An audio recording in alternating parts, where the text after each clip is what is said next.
Alright, we are live.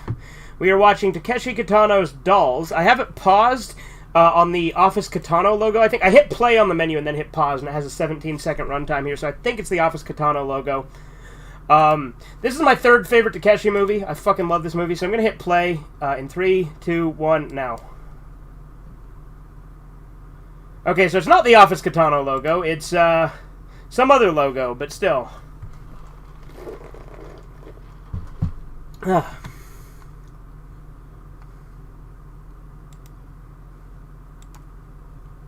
Did I mute it? Okay, cool, I did. Art House Films. This should be the Office Kitano. Is it just playing the Art House Films one again? What the fuck? Are we in an endless loop here? Hold on, I might have to manually play the video file. Yep.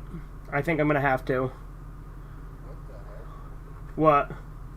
Oh no, here we go, now it's playing. Oh no, this is the menu. What? It went back to the menu, so I guess we'll just do title. We'll have to do it manually. Okay, cool, I got it now. We're paused at 0 seconds on the actual movie. Did you need to do something, Corbin, or were you just saying because of the way it was acting up or something else?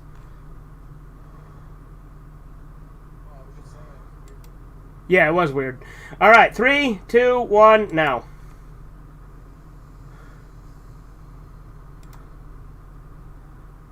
Good.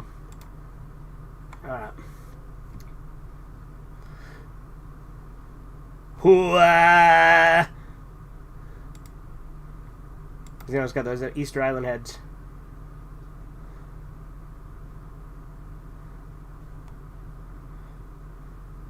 Shochiku.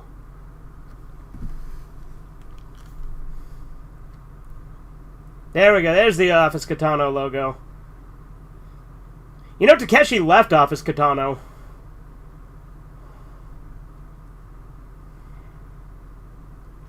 But he did another movie after the fact, which I still want to see. Like, he did a movie, like, last year that's still not, like, any way to watch it here.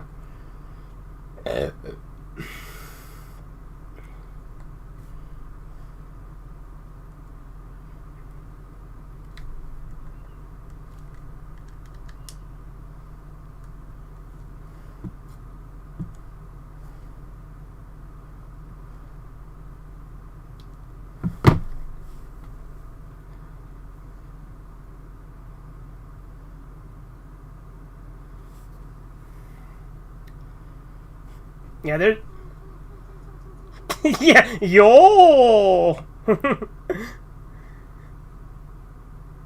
Yeah, so there is a quote from Takeshi about this movie, but I'll tell you it after the movie.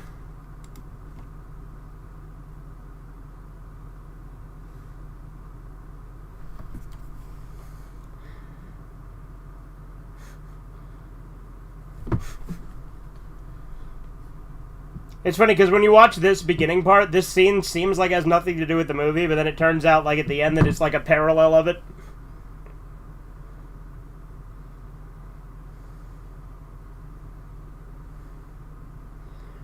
But this is an actual thing they do at, like, as, like, a performance called Bunraku Dolls. It's kind of like Kabuki, but with dolls.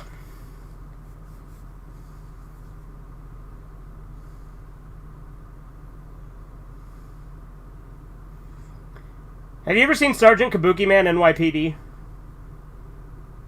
That's a Troma movie. He's also in Toxic Avenger 4.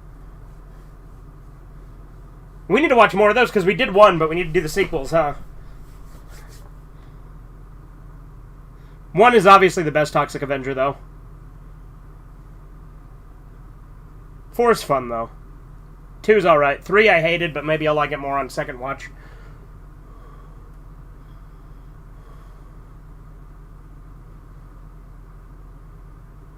Because I've watched 1 and 4 a ton of times, but I usually skip 2 and 3 after the first time because they're not as good.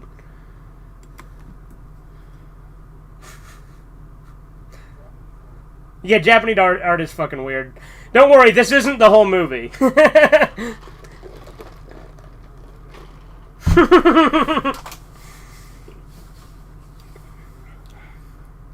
Yeah, it would be funny if this was the whole movie.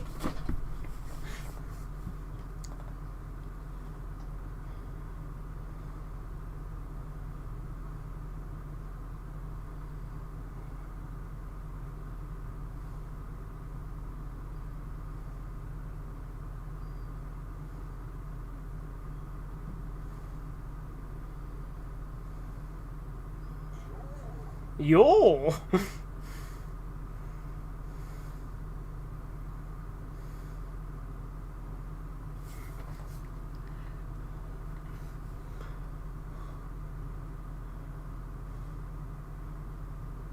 Ree. She's reeing. Ree.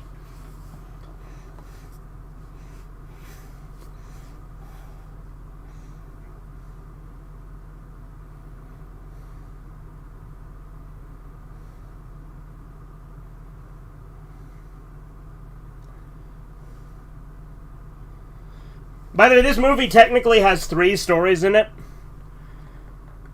but they're all kind of connected. Like it just flows. It doesn't it doesn't do one and then the other. They just kind of flow through each other.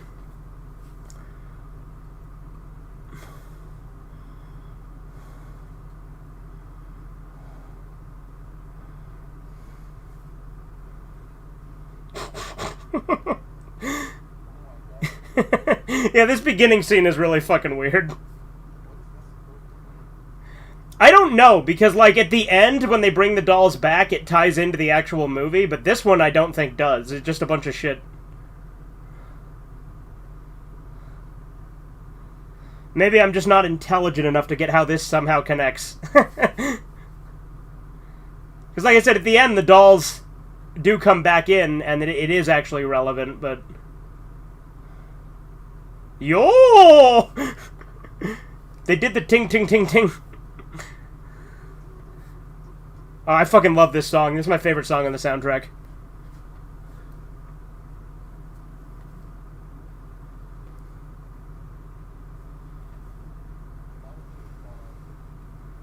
Yes, you were.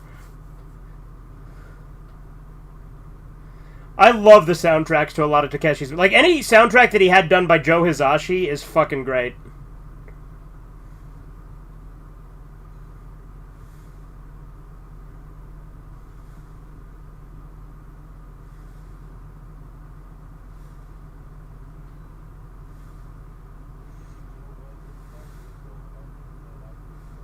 Right?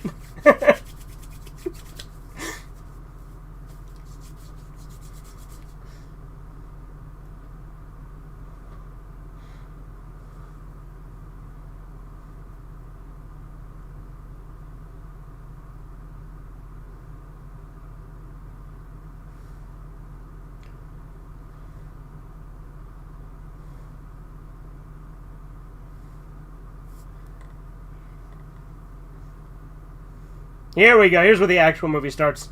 So this is a flash forward. We're gonna see what the hell's going on here.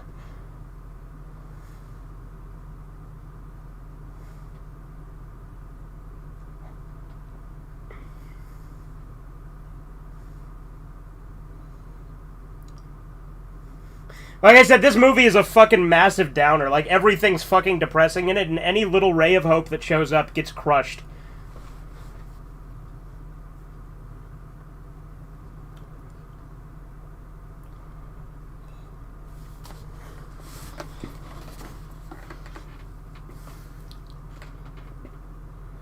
Even though this is only my 3rd favorite Takeshi movie, I actually think it's the one I've seen the most. Because this is usually one that I show people.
Now this is a flash. This is flashing back, so that was a flash forward. Now we're actually at the beginning.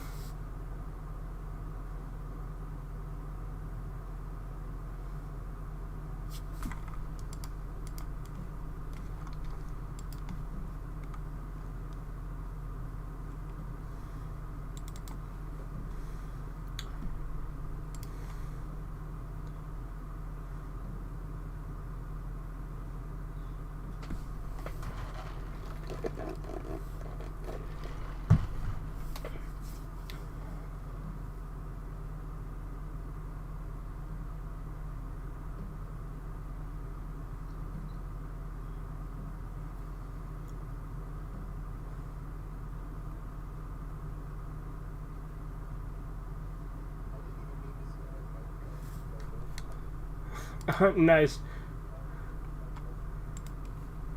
Freudian slip, right?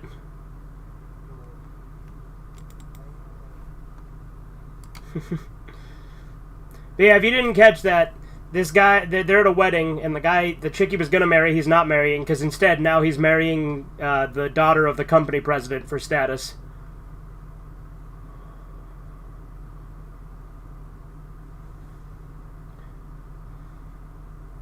And now this is another flashback, so this is going back to how that happened.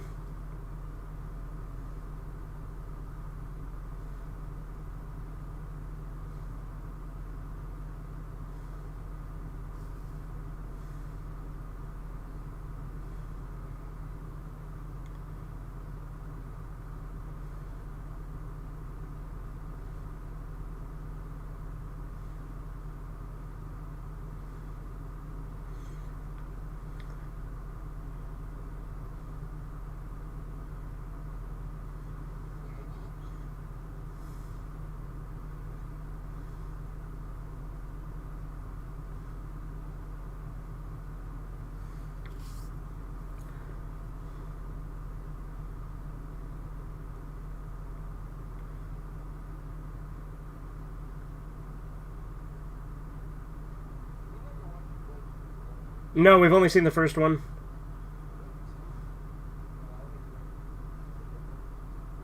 Like, obviously we're talking the Japanese ones, right? Not the awful American ones.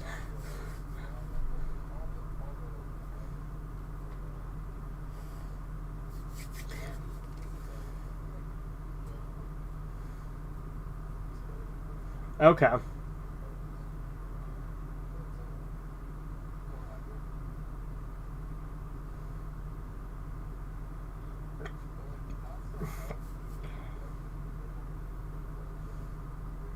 Yeah. Okay. Right.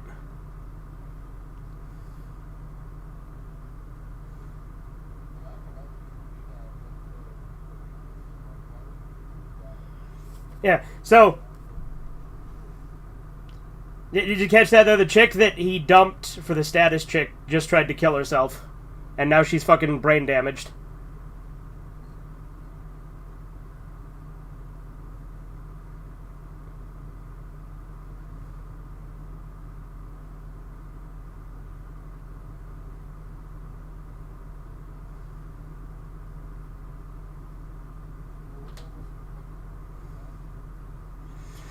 Nah, she told him because he left his wedding now because he actually loved this chick, but his parents made him marry the other chick, and now or like he didn't actually get married because it was at his wedding, so he left his bride on the altar to go find the chick who tried to kill herself and is now fucking brain dead, like just she's fucking retarded.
She's like appalled that he took her drink.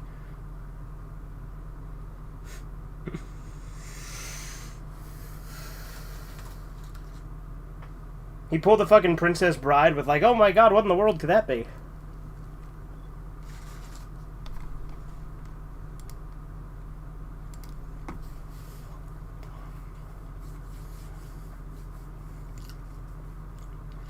So, one thing that's a cool detail, this song is actually a song that's relevant later in the movie, the one that's his ringtone.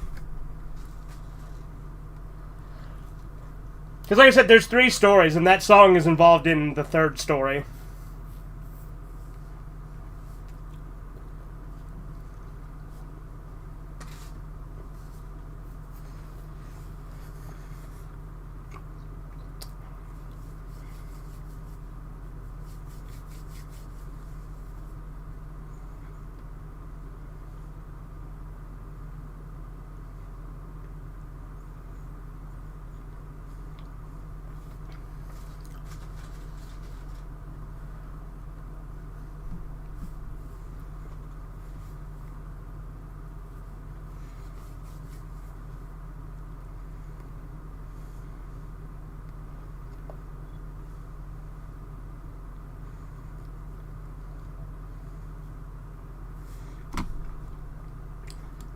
I mean, it's a little small. I'd say it's a pretty regular sized sedan.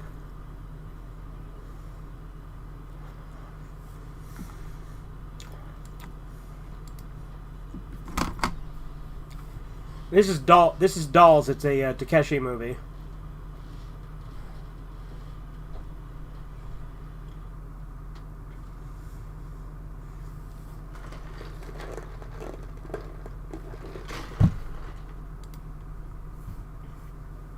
Right, this is Mark from Peep Show. And the reason I called myself Captain Corrigan is that's what he refers to his penis as.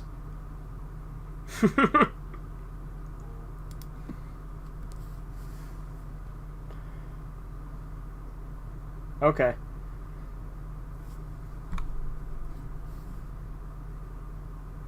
Over 900! Almost used up all the data on the internet. Like, all of it. Period.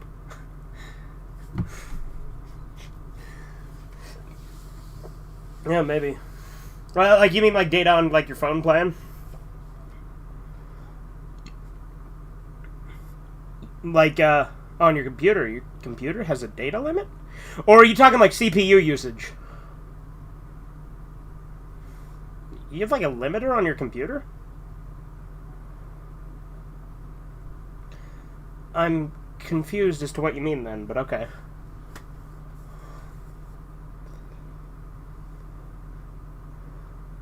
Then how the fuck have you... What? Very.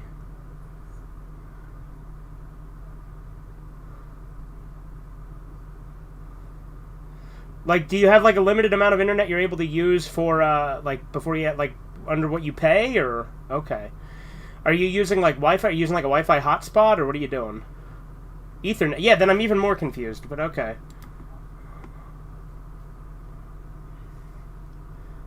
Okay, you guys probably just have, like, a different kind of internet plan that I'm not familiar with, that's all. Uh-huh. Yeah, probably. Yeah.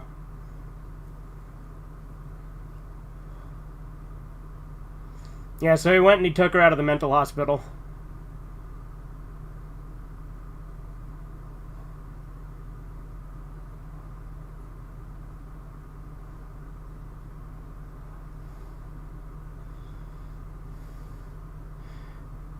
I couldn't tell you. I'm not a car guy. My guess would be Toyota, but...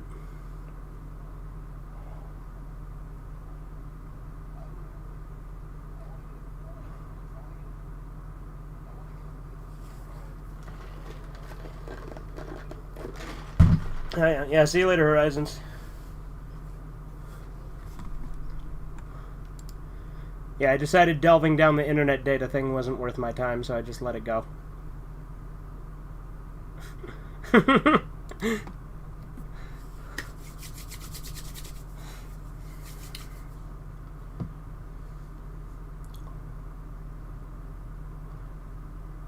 Like, here's what I wonder. Did the hospital let him check her out, or did he just fucking take her?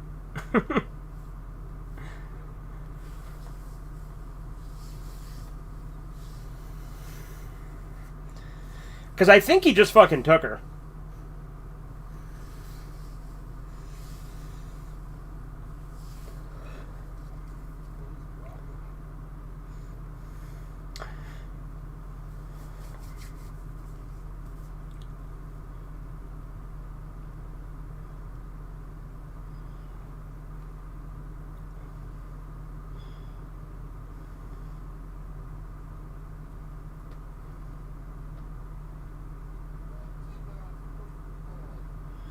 Well, that butterfly appears a lot, I think, because it's, like, symbolic of, like, how she's, like, missing a piece now or something.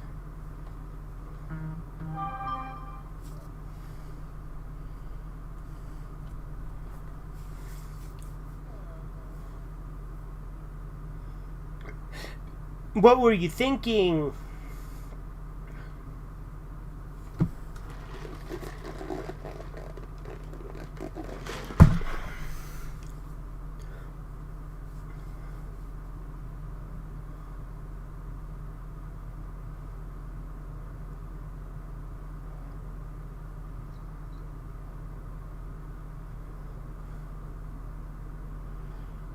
Could you lend me some money? Just whatever you have on you.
I just saw your what you said to Chisu.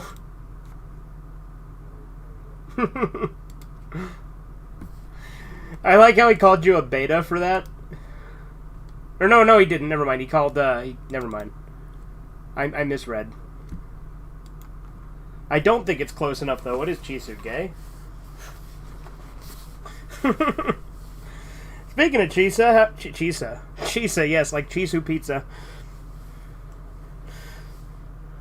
You beat Zillion for Master System. Congratulations.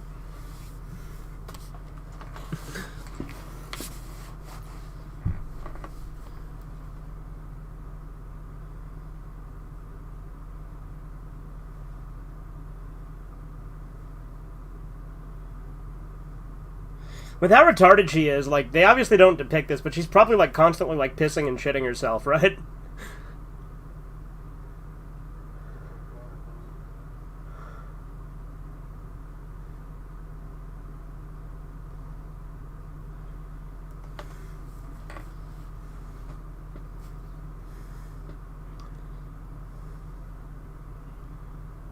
Like, obviously that's not something that happens in the movie, though.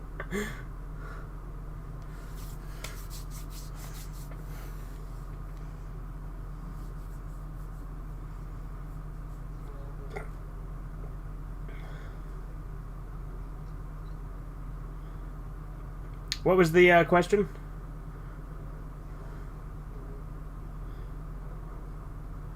No, no. No, the whole point of it is, like, he feels like because him dumping her got her to try and kill herself, now she's his responsibility. So, like, he's literally abandoning everybody in his life just to, like, look after her.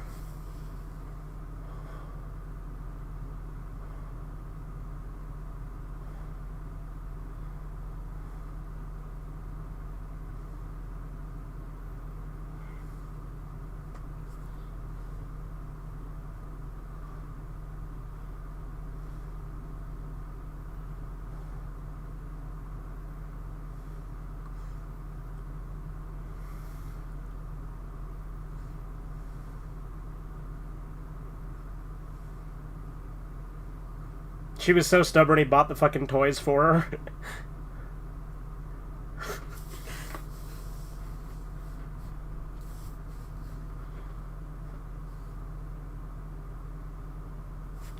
What's up, Andy?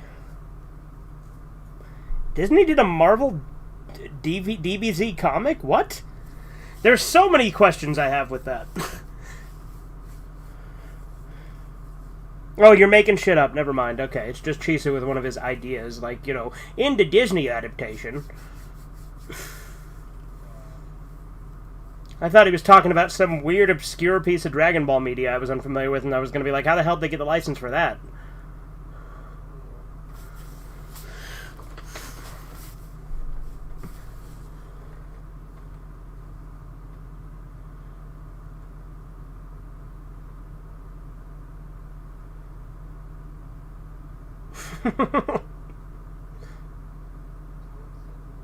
Yeah.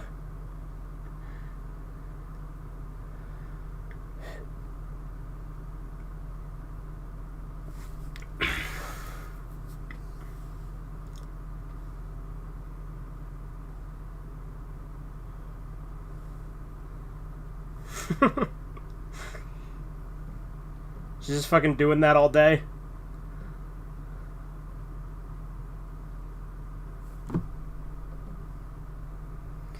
Andy, there's a big difference between obsession and passion. Like, I'll admit they can overlap. And one becomes the other a lot of the time.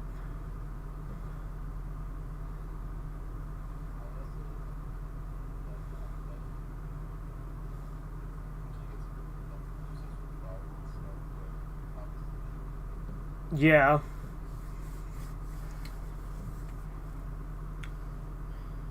Oh, you were making fun of Safe Space and Snowflake. Okay.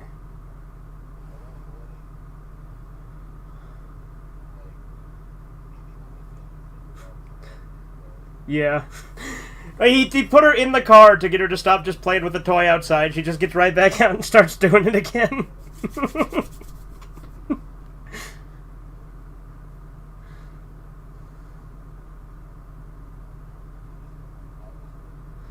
Yeah, he should.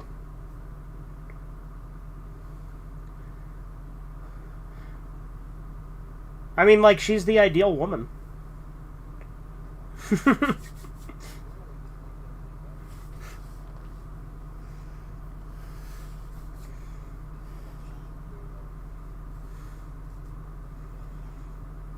And she's not even going to go anywhere because he's going to tie her to him pretty soon. Because remember the two beggars with the rope around him at the beginning? That was them. That was the flash forward.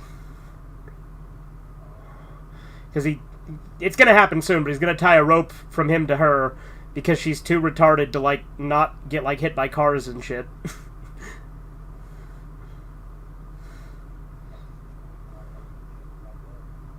Yeah, there you go. Well, he doesn't have a bed because he fucking ran off and just has, like, the cars where he lives now.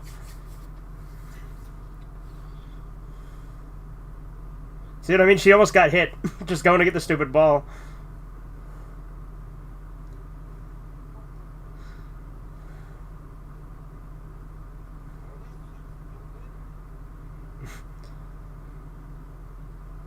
Just fucking nods.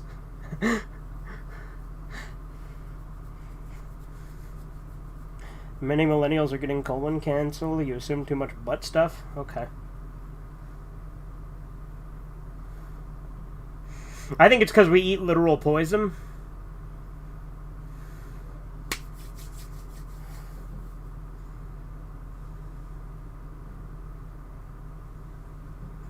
Look, she's fucking destroyed by the fact that the ball's broken.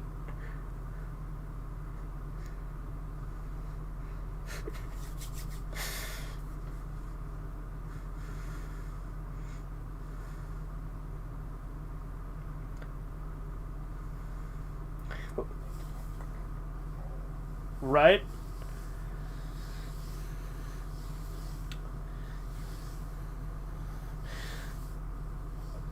Like, you could easily get something else for her to use there. Like wad up a piece of paper and she could probably make it work.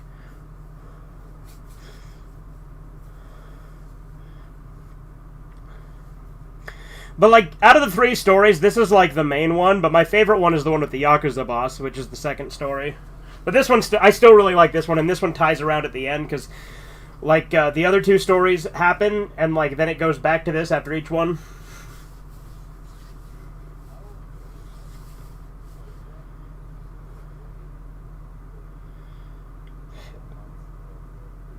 I don't know. She can't even talk, though.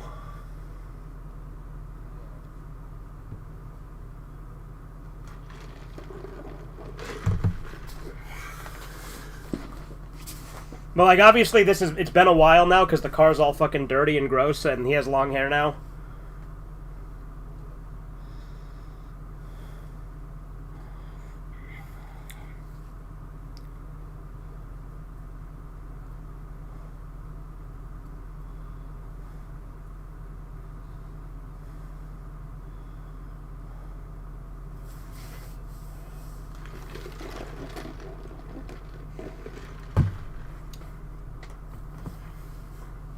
But yeah, like I said, when the movie's over, I'll tell you what the whole point of the movie is, because there is actually a point to it that Takeshi, like, talked about in interviews.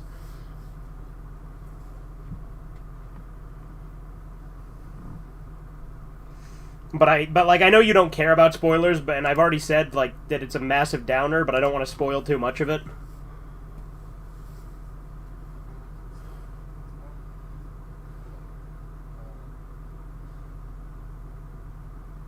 What?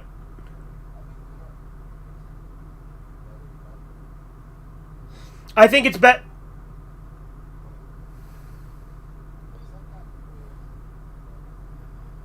right. But you notice that truck? Right. I had Death Note... Yeah, and I had Death Note spoiled for me before I watched it. But I was gonna say, if you noticed that truck, like, for a second, it had, like, a shadow that was, like, the shape of the butterfly from earlier. Takeshi likes to do a lot of artsy symbolism shit in his movies.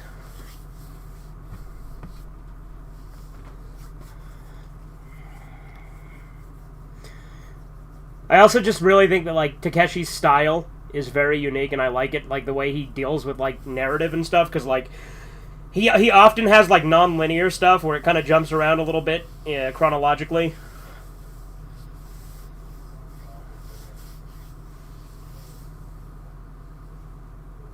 The what? Sorry, you cut out a little bit.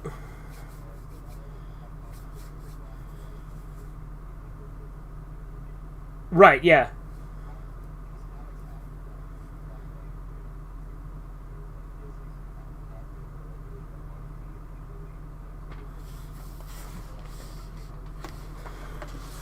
Yeah. Okay. Yeah, I'll have to check out some of his later work. I do have a bunch of Ditko stuff, because, you know, I had that really cool collection that has, like, The Question and Doctor Strange and stuff like... And I think it has Blue Beetle in it, too. But it's, like, it's specifically only the Ditko versions.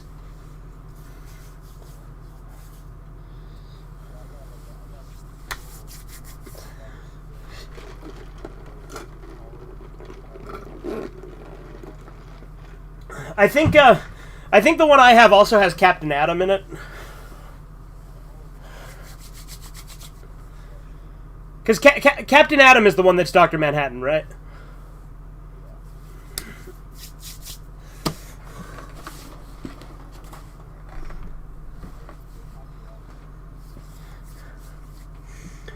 Well, that's why, really, like, realistically, I do a lot of the time just think of the Watchmen characters as alternate universe counterparts. Yeah. Right. But see, he literally just tied her there so she doesn't fucking get hit by a car.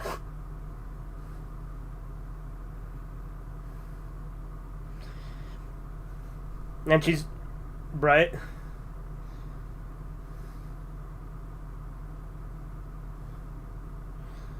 But she's like too dumb and broken to realize that she's tied up, so she just kept trying to walk forward.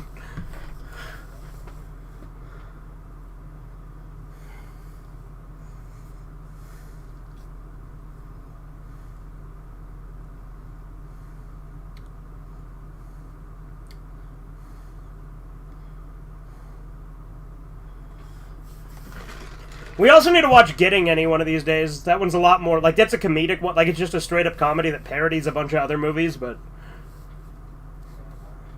We can. I know I showed you the Ghostbusters scene from it before. It'd be a very different movie than this one. Because this movie's actually really fucking depressing. Whereas that one's just like a really wacky comedy. And, like, the whole point of Getting Any is just the guy's trying to get laid.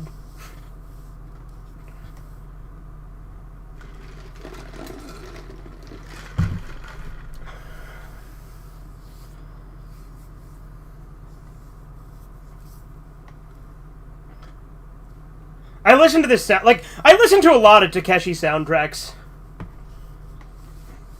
And now he's just abandoning the car.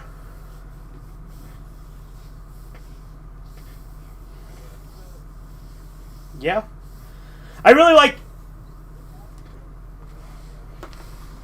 what's the red thread?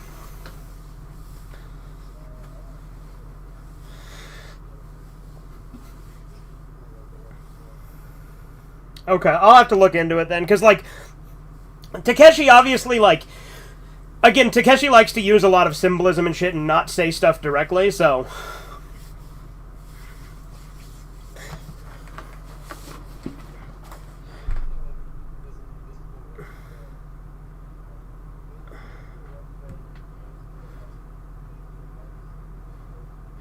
Okay, yeah, then that clearly... that's gotta be... Then that's obviously what this is an homage to, or like a reference of. Yeah, okay. But yeah, if you remember, this is like picking up right from the beginning now, when they were getting, like, when that kid was like fucking with the rope and stuff.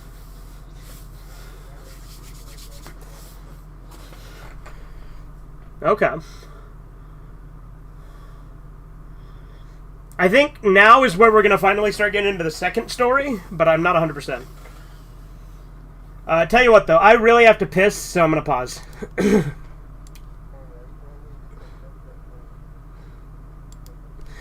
Okay. Yeah, we're at 37:59. I'll be right back.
Right?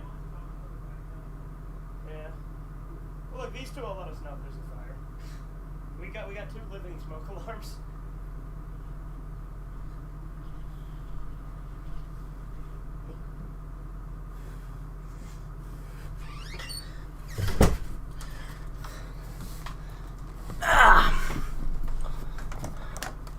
Alright, I'm back.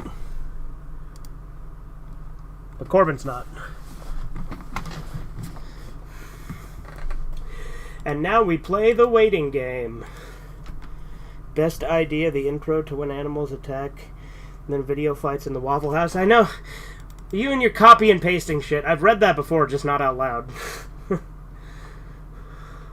Whatever, at least it wasn't fucking long.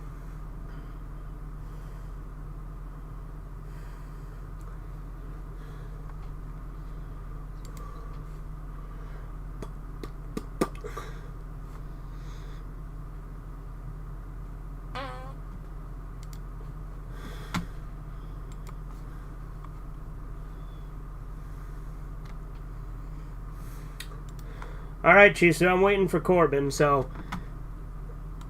If you want to talk, we can talk, but, if you're gonna post something, don't make it super long, and I'll fucking read it until Corbin gets back. I'll be generous today. Just don't piss me off.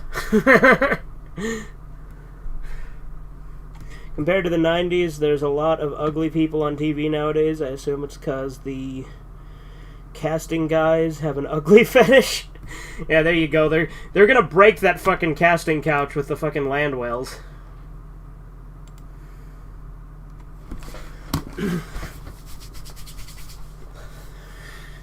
I'll try not to be awful. Alright.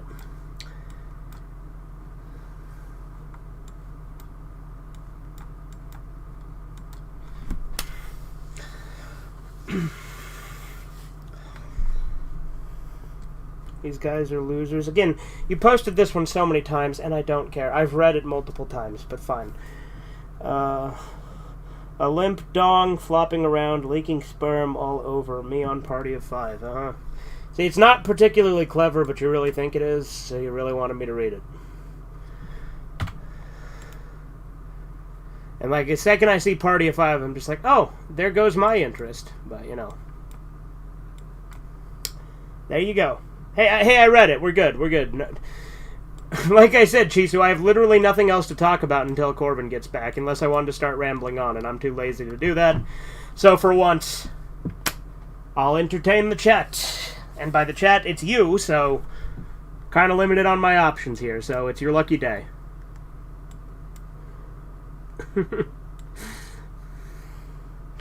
On Clifford, girl plays robots, fucks up fudge bars delivery, and lost a shirt, got bummed. I assume you mean bummed as in sad and not literally, because I don't remember the other kind happening in Clifford, but me, you failed at your mission. This brought great dishonor to the clan, to Ninja Clan. Atone, you must do Bushido code seppuku. Okay. You want fucking Emily Elizabeth to commit seppuku like the girl from Clifford? That's her name, right? Emily Elizabeth? I'm pretty sure it is. It's either me or Andy to respond. Exactly. So, I'm shit out of luck.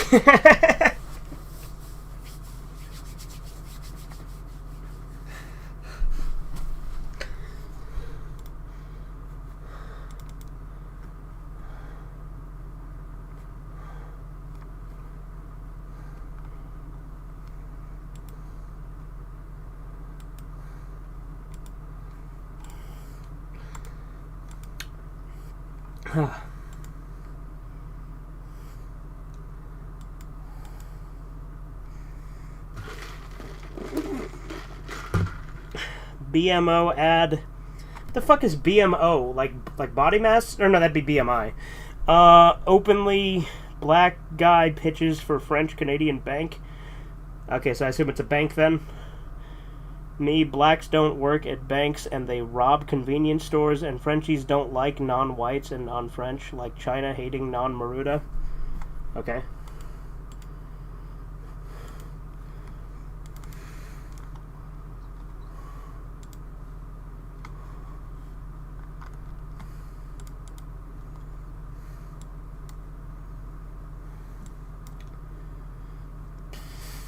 Bank of Montreal. Oh, okay. So Montreal and Quebec are both French Canada, right?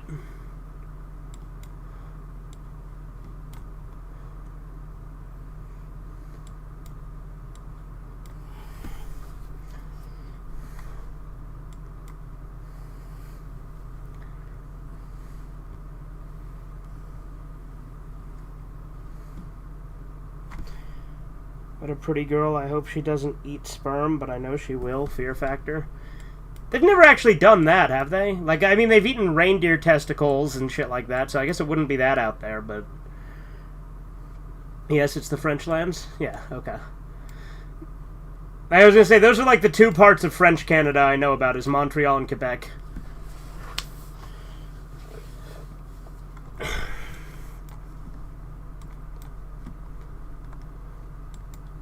There's no Canada like French Canada. It's the best Canada in the land. And the other Canada is a bullshit Canada. If you lived here for a day, you would understand. That's from, they ate fish sperm? Oh, okay, gross. It's funny, I say gross, but when you're eating fish eggs, right, it's just the ovaries of fish, right? Because that's how, like, because fish produce that way by laying eggs. And, like, when we eat chicken eggs, we're just eating their fucking ovulations, so, like... I mean, obviously, to me, like, the concept of sperm is obviously grosser, but when you think about it, eggs themselves are kind of gross, too. Fear Factor, yeah, I know you're talking about Fear Factor, Chisu, because we're on the same page. I'm picking up what you're putting down. I used to watch Fear Factor back in the day. I guess you wanted to clarify that you weren't saying French Canadians eat fish sperm and that you were referring to Fear Factor, but I knew you were referring to Fear Factor, but I guess that is good to clear up in case there was any confusion. Although I wouldn't put it past Frenchies, right? I mean, they eat caviar. So, I mean, why not just eat the opposite?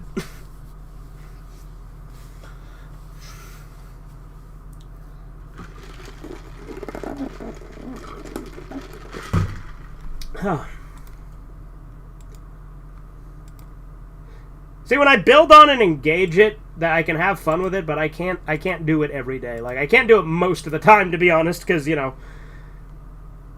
The fuck is up with that thing that you sent from, Iyaya Nantomo? Like, is that like a watermelon getting shoved up that chick's ass, or is that like a giant, like fucking baby nose cleaner thing? For the good Snow White, Disney based the queen off a bad guy in the 30s movie of She, like Hokuto no Ken, with all the characters based on 80s guys like Hulk Hogan, Stallone, and Huey Lewis. Okay. But I know you've told me to read that one before. It's a watermelon enema? What the fuck? Fucking go Nagai, dude.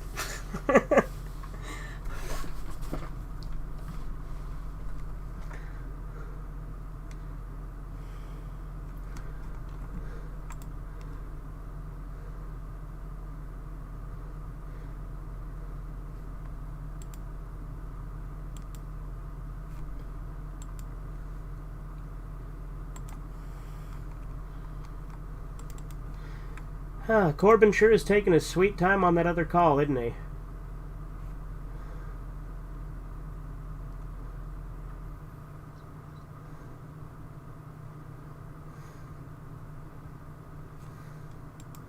How the hell do they do that custom thing?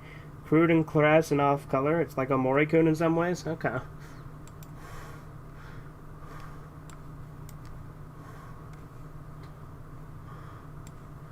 There's no Canada like French Canada.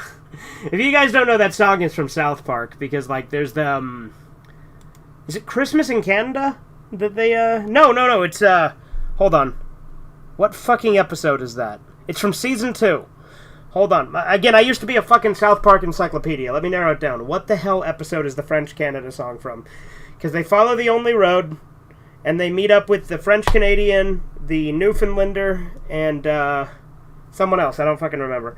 But, like, there was a new prime minister, and it was actually Saddam Hussein pretending to be, like, the Wizard of Oz.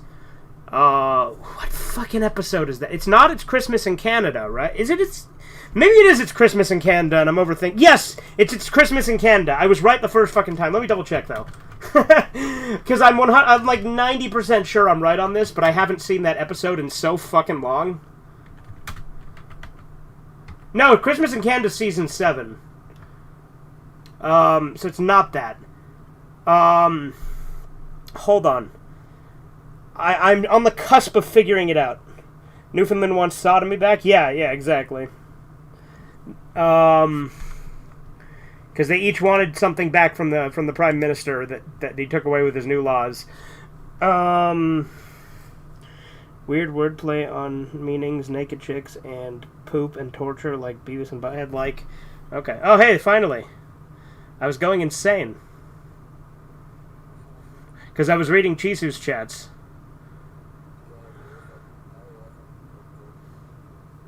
Gotcha.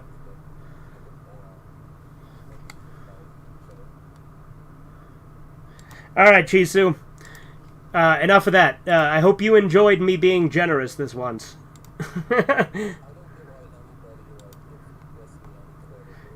Yeah, no. Literally, the only thing Destiny was, like, right on was Kyle Rittenhouse. And even then, that's because literally everyone could see that. Anyone who actually had a fucking brain. Again, we're at 37:59, hitting play again in 3, 2, 1, now.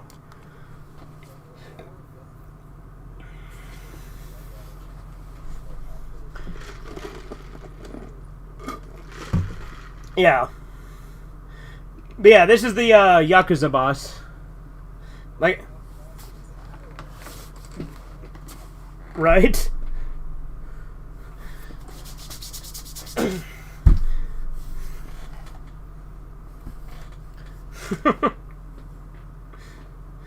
Yeah, this second story is my favorite one. I really like this Yakuza boss guy in this story.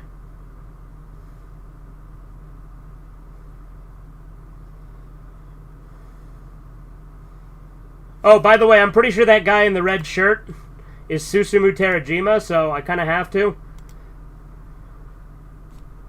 There we go. Because that's who says the Michael Jordan thing, is Susumu Terajima. So whenever me and Kyler would watch Takeshi movies the first time we were watching them, literally every time he was on screen, I'd be like, oh shit, it's Michael Jordan.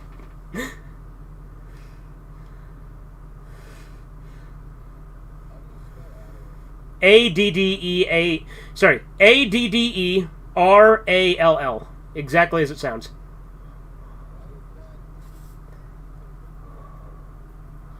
Because it's a brand. And brands aren't recognized by autocorrect.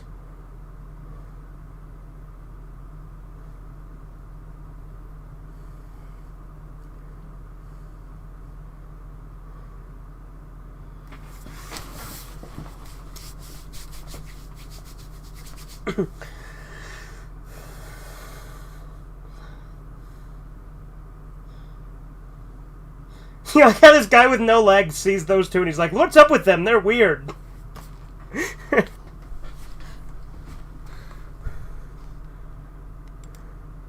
Like, I think it's very intentional they had that guy say it.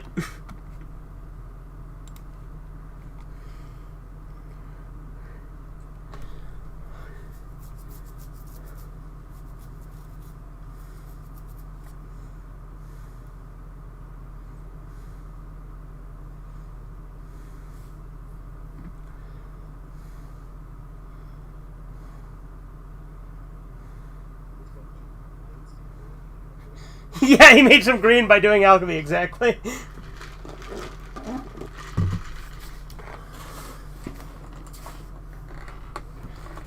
Oh, yeah.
Yeah.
They sent 4 fucking guys after him and he took them all out. All they managed to kill was the chick.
Yeah, literally, like, the Michael Jordan character in Sergeant Friends was just because of that guy saying I'm Michael Jordan and me and Kyler having that inside joke calling him Michael Jordan in every movie he was in.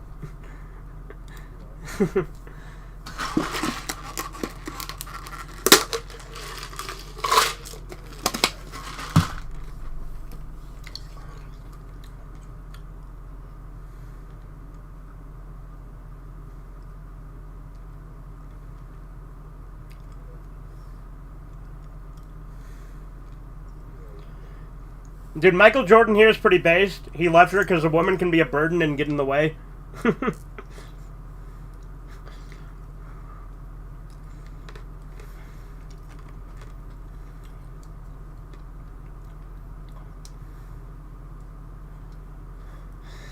So yeah, that guy with the hat is the young version of the Yakuza boss.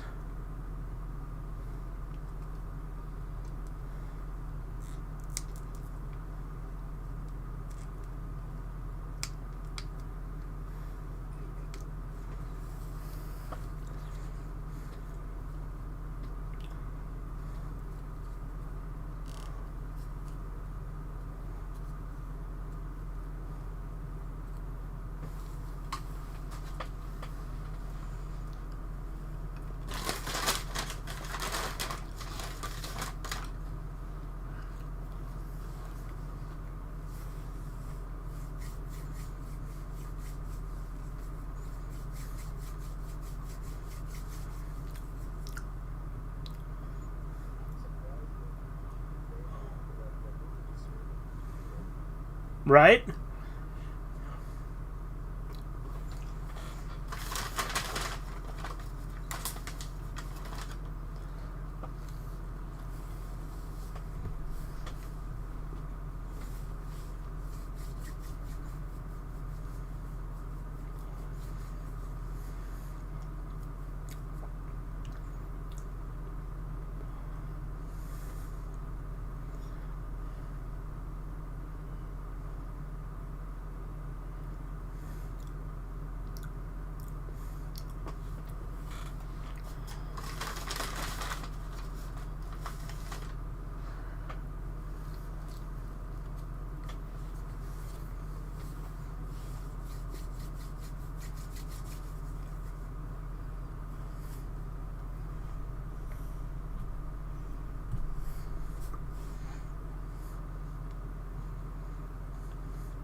She's like Hachiko. She comes and waits for him here every Saturday.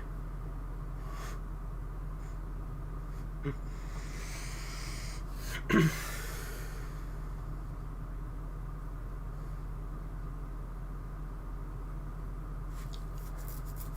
you don't know, Hachiko's that dog that waited at the train station for his owner every day. After he died.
Still arguing with that guy, huh?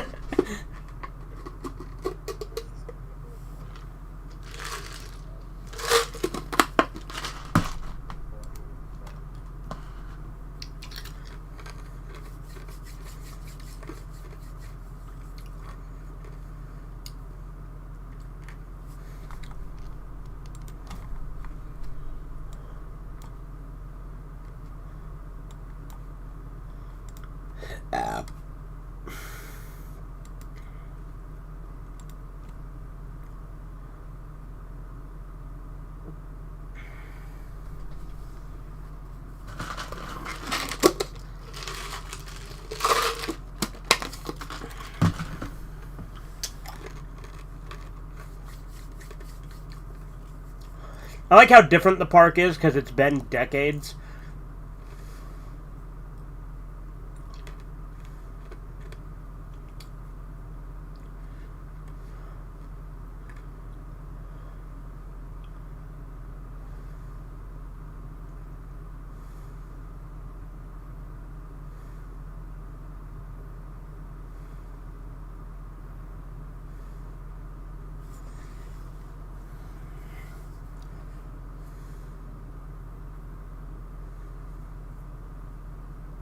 And she's still fucking there. It's like, I don't know, like 50 or 60 fucking years later, and she's still there.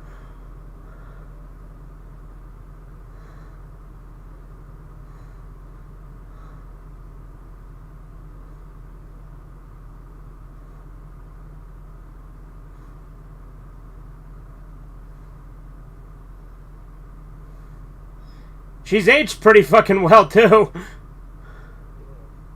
But then again, she's Asian.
Oh yeah, I like this. What the kind of bait he put on the line.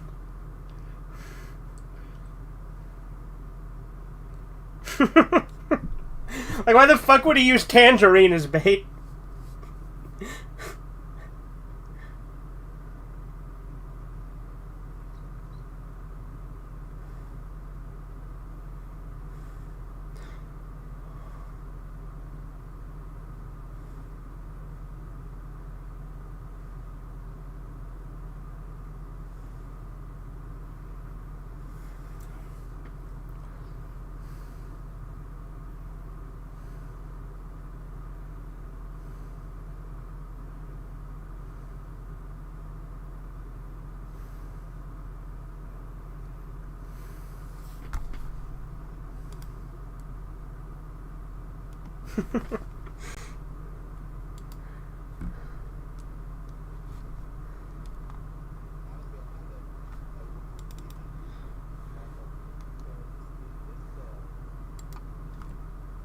Is this a butterfly or whatever?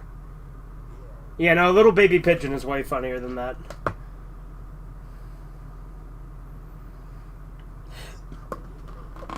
Pesky bee.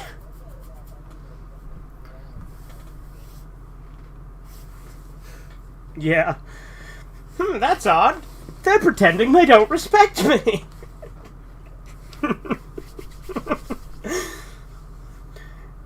It's really the T.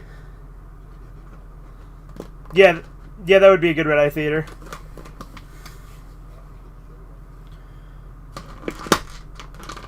Yeah. Well, I think we'd probably have to like pause it and comment on it though. You know what I mean? Because remember, just that little snip I used of the computer song in the fucking Hard Luck Comic review.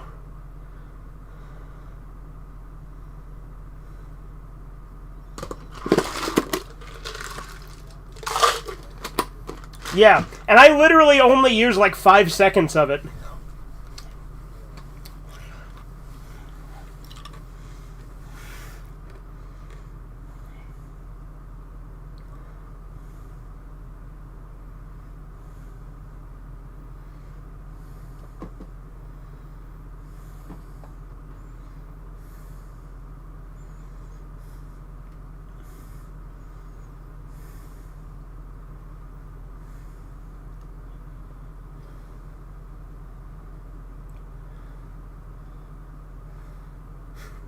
It's like the mask that Elle wears in the live-action Death Note movie, the Japanese one. Oh, have you not seen the live-action Japanese Death Note movies? Okay, yeah, we definitely do. Because they're actually good. Well, that's funny.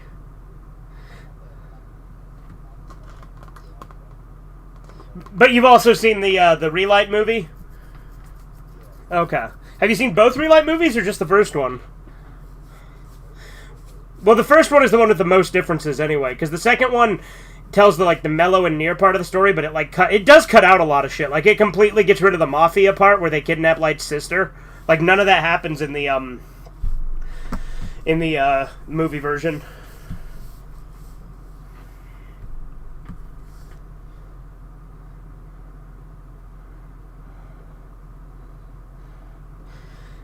But yeah, like, you know the scene where Elle grabs Misa's butt? In the live-action Japanese movie, he's wearing that weird mask with, like, the puckered lips that it showed in this.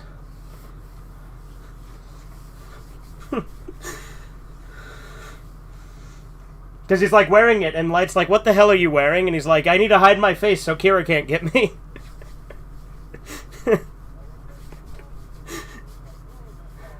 Yeah, I will solve this at once.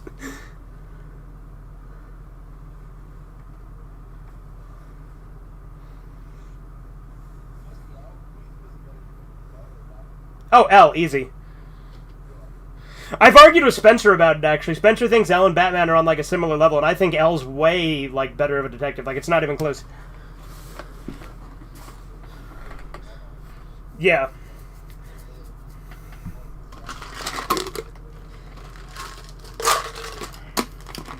Like, think of how quickly Elle narrows down that Light is in Japan, in the Kanto area, he's a student, and then, like, a week later, he's like, I'm pretty sure it's Light.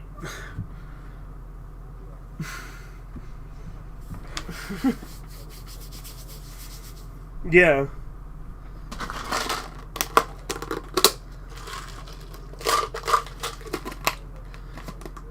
Well, it's funny that, yeah. Well, it would have been cut immediately.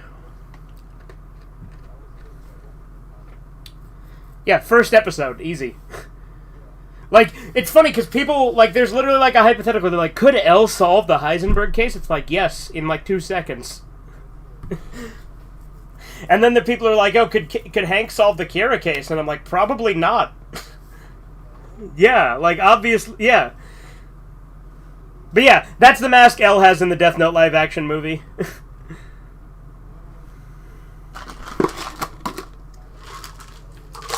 Yeah, but I think, to be fair with Hank, like, part of the reason he couldn't figure that out is because he was too close to it, so he was, like, in denial. Like, he would refuse to see it, you know? Yeah. Especially since Elle has almost no one close to him. Like, Elle is a complete loner.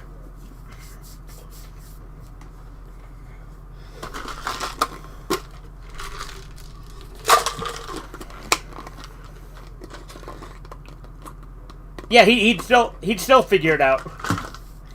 Because Elle's pretty ruthless. Like, people underestimate it.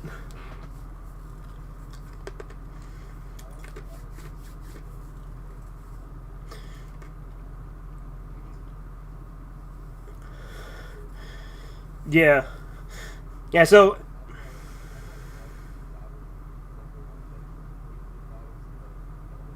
Yeah. Yeah, because he doesn't... Yeah, exactly. Like, to him it is a game. Like, obviously this is a flashback since she's not fucking retarded.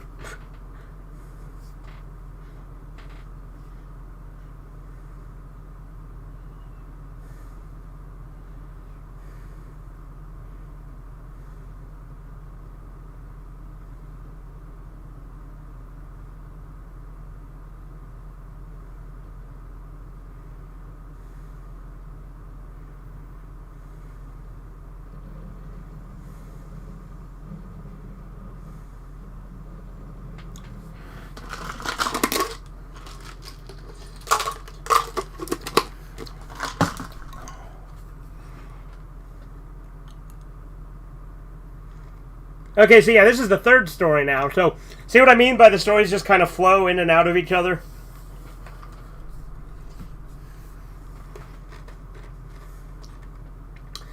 The third one's probably the weakest one, to be honest, but I still like it.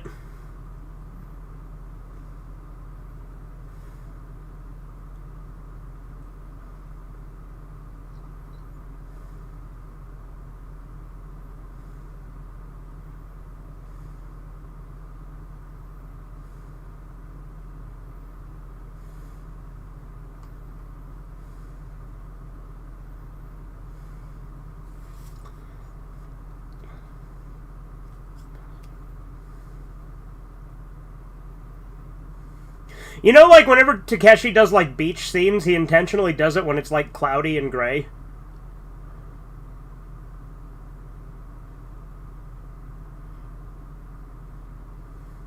Because he doesn't want his movies to seem like too upbeat, so he always, like, intentionally, like, frames it in a way that, like it's like this.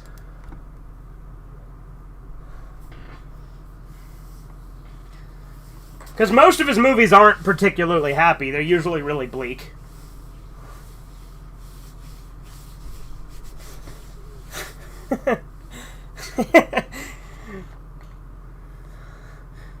I fucking hate those things where people, like, use, like little clips like that to, like, show, like, their reaction to different parts of a series. Or, like, they'll use that fucking thing of... Yeah. But they'll, like, use the one with, like, Critical going, woo, as well. Yeah. See, this is the song that was playing on his phone earlier in the movie.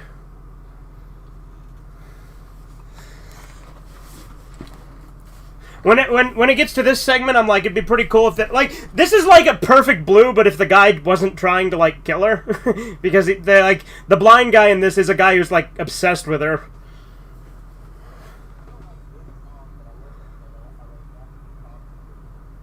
Yeah. Well, there's a difference between J-pop and fucking idol music, and this is idol music. Like, idol music is J-pop, but I fucking hate idol music. Have you seen... I forget, Corbin, have you seen Perfect Blue? Did we watch that together?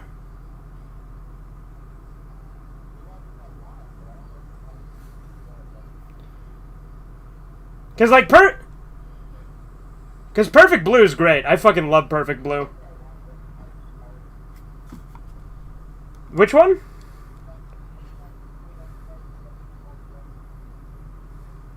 Yeah, I didn't catch that. Oh, Paprika! Okay. Yeah, but we haven't done Perfect Blue. Yeah, I don't think we have done Perfect Blue for Red Eye Theater, but you have seen it. Yeah, I fucking love Perfect Blue. That really freaky looking, like, obsessive fan, and, like, yeah, the other version of her, yeah. And, like, the whole movie is like a mindfuck.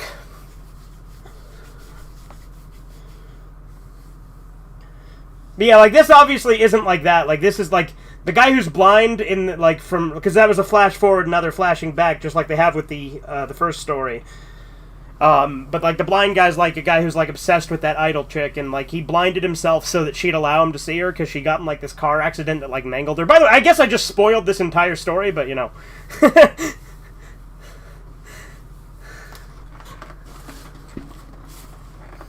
But he's, like, a massive simp for this idol, and he's, like, so obsessed for her that he literally gouges his eyes out so he can meet her.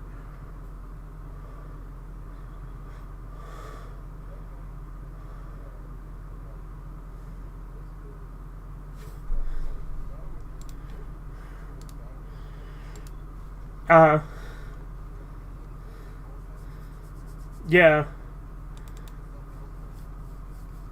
I don't fucking know, dude. That guy's a gibbering idiot, like you said.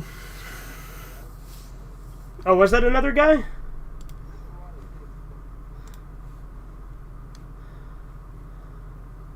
Oh, you're right, that is another guy.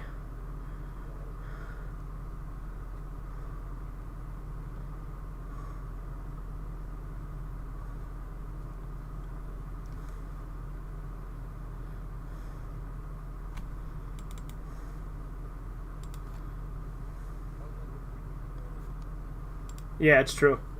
Yeah, exactly. This is the good ending, right? You know, like in Mortal Kombat, when you do a friendship instead of a fatality, that's what happened?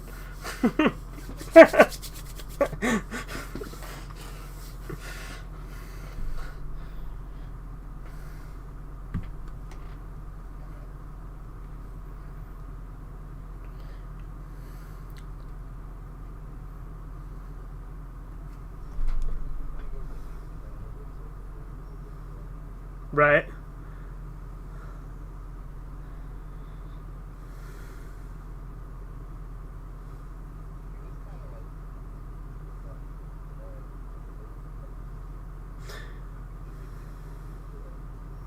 Well, yeah, like I said, like that the instrumental to the song was literally the fucking like ringtone that the main guy had at the beginning of the movie. But see, I do like how like I like this guy because of how pathetic he is. Like I think he is fucking pathetic, but I do kind of enjoy it, you know.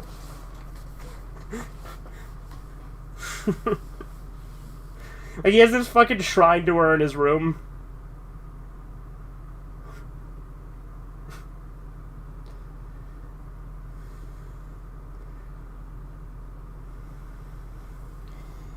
And that's obviously the chick from the park from the Yakuza boss story.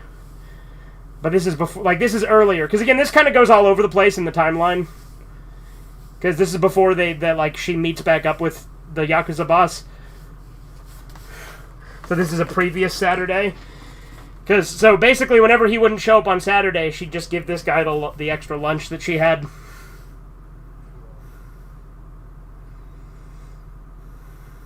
But I do like how, like, even though all three, like, none of the three stories are directly connected, you actually see them overlap with each other.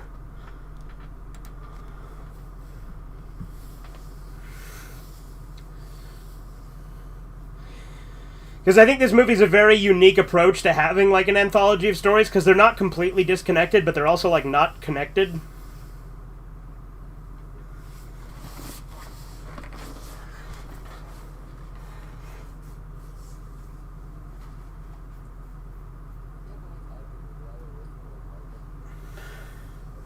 Then watch a fucking Takeshi movie? Yeah.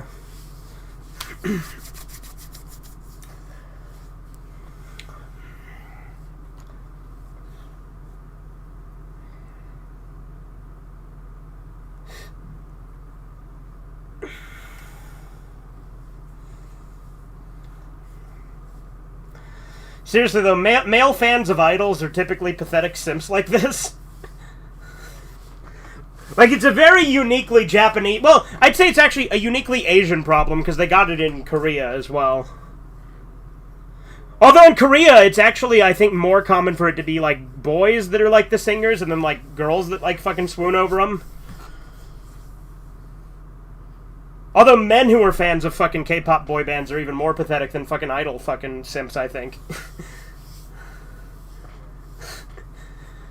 Like, I remember when Beavis liked BTS and Butthead, like, smacked the shit out of him?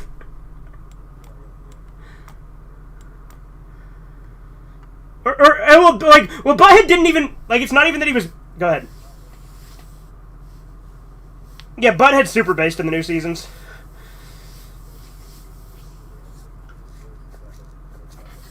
Yeah. I do like, though, that he, like, tells Beavis to, like, never fucking... Like, to get out of the house and never come back when he tells him he likes fucking BTS. But yeah, see, she got in a car crash now, so she got her face mangled. And then she refuses to let anyone see her because of that, which is, again, why this guy's gonna fucking gouge his eyes out like a fucking maniac. It's like Van Gogh giving his ear to his girlfriend.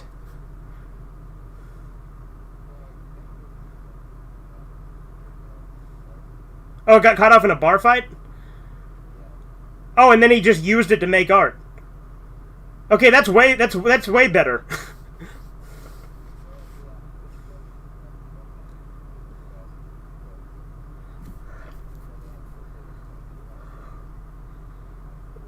Okay. Well, yeah, getting it cut off and then giving it to her is way better. Like than just cutting it off himself.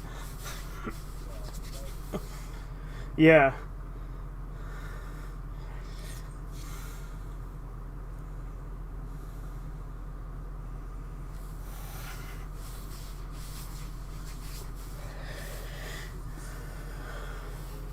Yeah.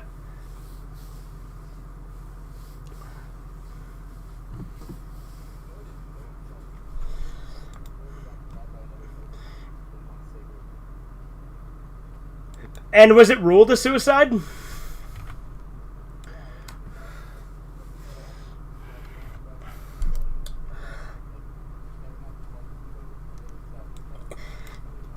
Yeah, like he clearly got shot. That is interesting.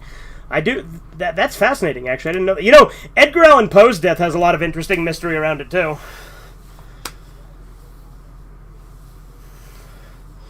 Yeah, and like he was yelling out the name Reynolds, and nobody knows who that was. And then, like, for decades after his death, this mysterious guy would appear at his grave and, like, do a toast.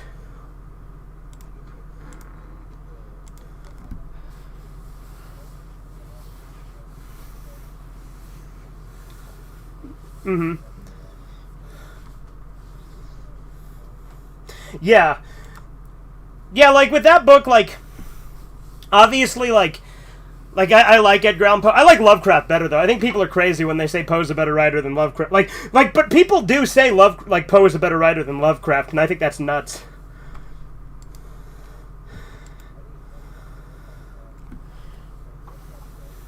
There's people who say Lovecraft's a bad writer.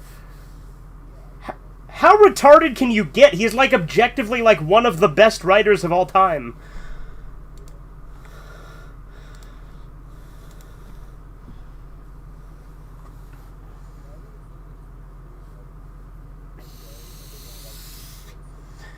Yeah, that makes sense. Anyway, I hate to do this, but I have to piss again.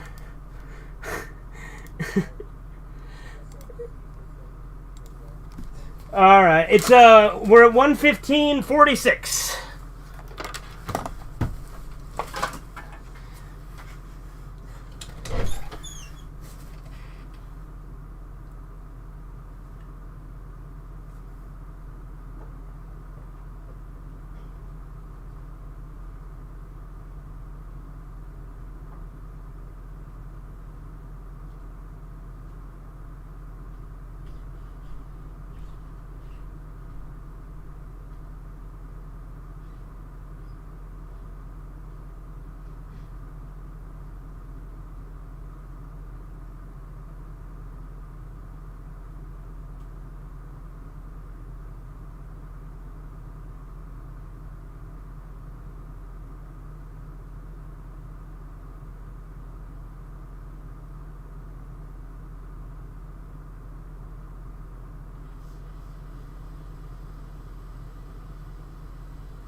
Alright.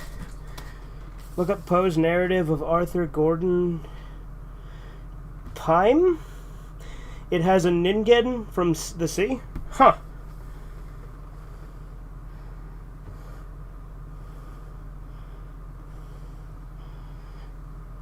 I want a comic with Goku is woke looking descendants with baby Goku Jr. saying they want to transition. Why? Why do you want that? For watching Sailor Moon, then...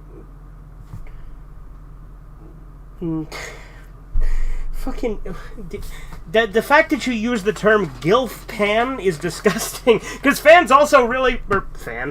really fucking gross in Heroes Legacy, dude. What the hell?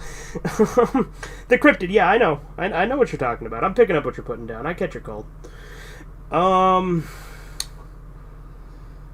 Perfect Blue, but with blue from Section B.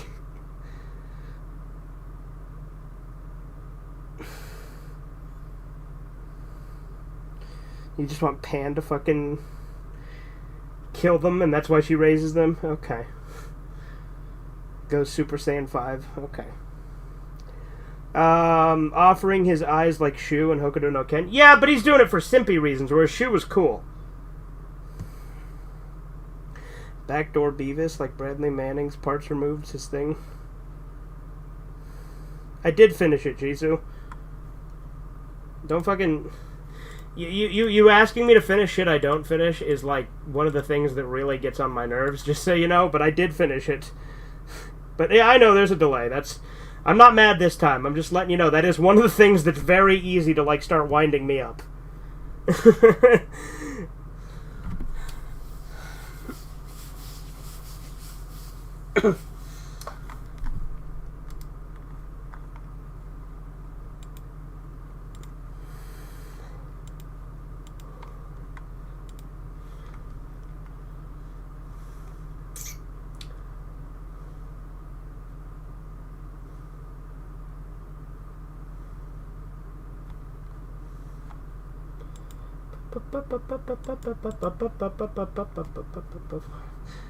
Hey, this is getting stuck in my head. I didn't know what that's like. Yeah, sorry, didn't know. Yeah, I know. That's why I'm telling you, Jisoo.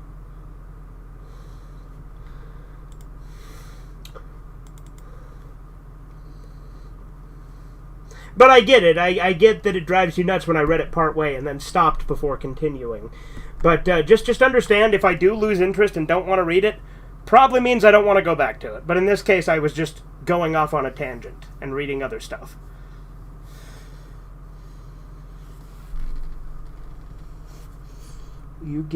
I get meme Genon from Berserk. You get box of treasure, I get your butt virginity.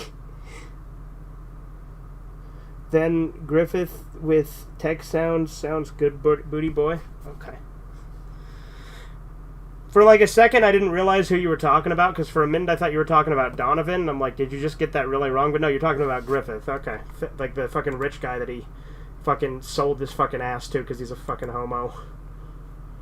I mean, it's not because he's a fucking homo, it's because he wants fucking, like, status and fucking shit like that, because, you know, Griffith is Griffith. Griffith does some really gay shit, but, like, I don't think he did it because he was, like, attracted to that. He just did it because, you know, he sees it by any means necessary, which is still fucking gay as hell.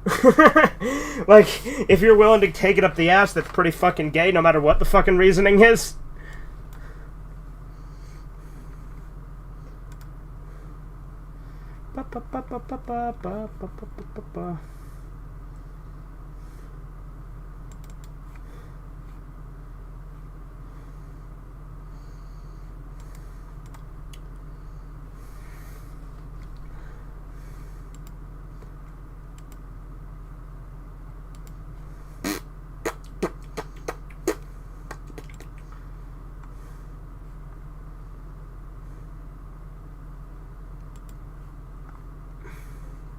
Yes. Yeah, I'm here. Ready? Alright. Was there anything interesting going on? Because I saw most of the people left that call anyway.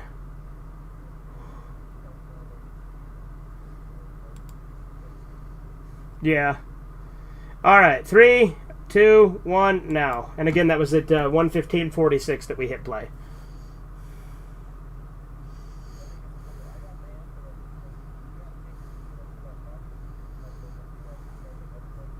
Yeah. Well, to be fair, I do think he has loosened up. Because he's allowed us to say a lot of shit he wouldn't have before, too.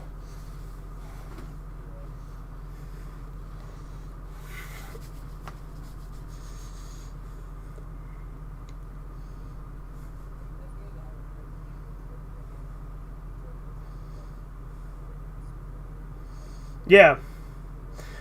Well, why do you think I allow so much toxicity in my server, right? I encourage it.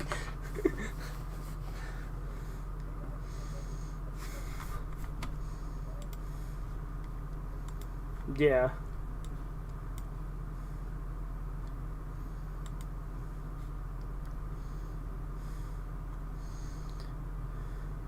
I can't believe there's fucking 7 of us in that group call you created before. That seems like... But, then again, your brother never joined, so...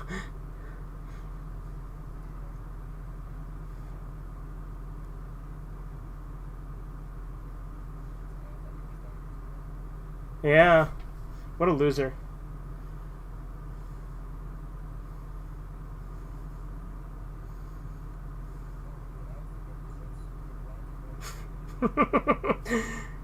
No, he's like staring at the picture of her because he wants the last thing he sees to be her.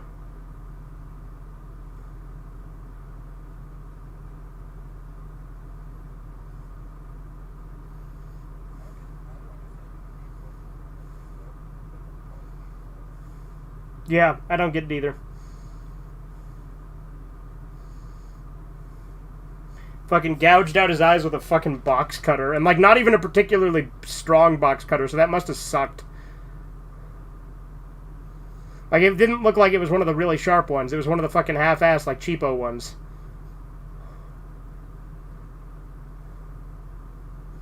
Like I said, I do think the third story is the weakest one. The second story is the best one. Like I said, I like the Yakuza boss character. And I find it interesting that the chick's literally gone to the park every Saturday waiting for him. Like I said, like Hachiko, the fucking dog that waited at the train station for his dead owner.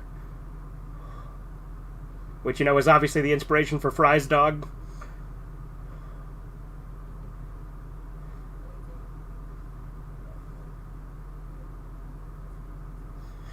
Yeah, so is it getting any you want to do after this, or do we want to do another one? Like, we can do, like, there's a bunch of them. But, like, getting... You want... Okay. Yeah, Getting Any is probably, like, his most, like, wacky comedy. He's done, like, 3 of them that are, like, actually straight-up comedies. There's Getting Any, Kikujiro, and Ryuzo 7. Kikujiro's the best one. Kikujiro's, like, my 4th favorite Takeshi movie. Kikujiro's really good. But Getting Any is, like, the most outlandish. Yeah, exactly. It's like a very small part of her face that got hurt. Pretty stupid that she's that egotistical she wouldn't let anyone see her like that. And this fucking retard blinded himself so that he could come see her.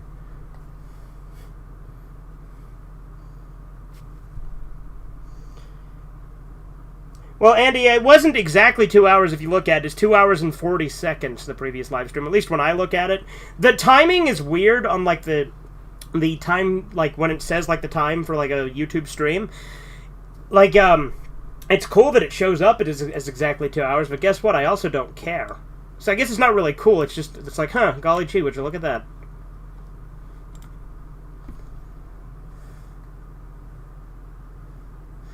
Yeah, because she recognizes him because he was constantly giving her gifts and shit. Like, at her concerts or, like, fan autograph signings and shit.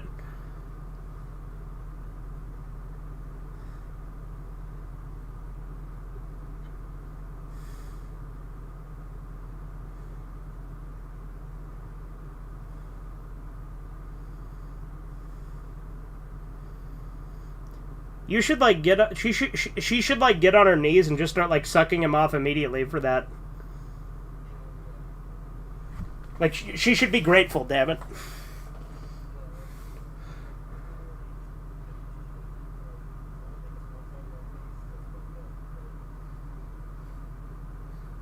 Like, she should instantly put out and be like, okay, I gotta make this up to you.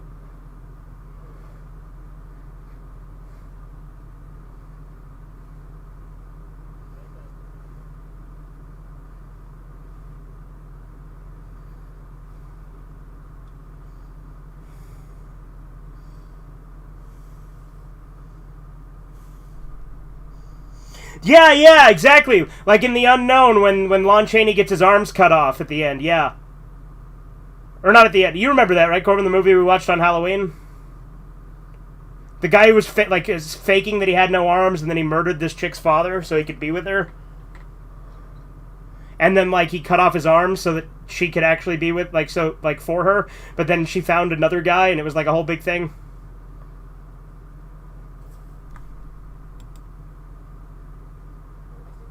The Unknown. But you caught that, right? She didn't recognize him. She's like, I'm sorry, I'm waiting for my boyfriend. Could you move when he gets here? And it's him she's waiting for. She just doesn't know because she hasn't seen him in, like, 50 years.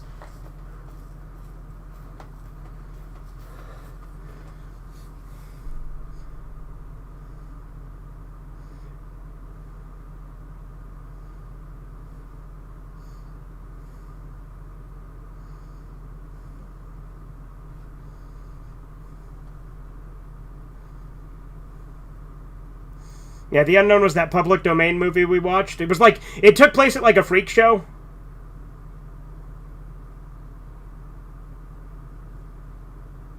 If you don't remember, it's one we literally did for Red Eye Theater on Halloween, and we actually showed it on screen because it was public domain.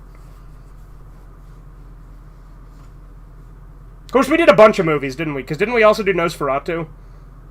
And Dracula?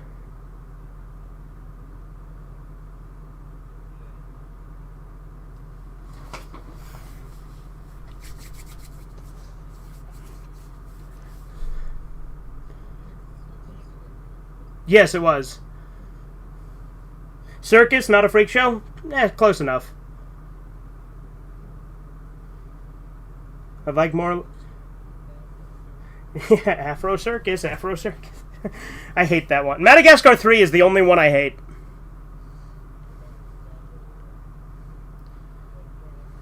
Yeah, how Steven kept arguing on behalf of it.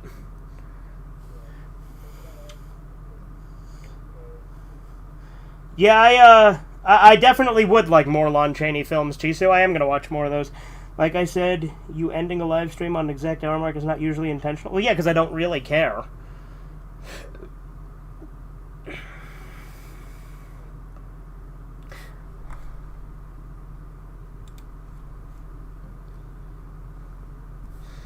Like, she's... What's that? Yes, he drew them. Yeah, he drew them. I'm pretty sure. Wait, actually, I don't know, because no, those aren't his art, right? Yeah. Did he modify them in some way?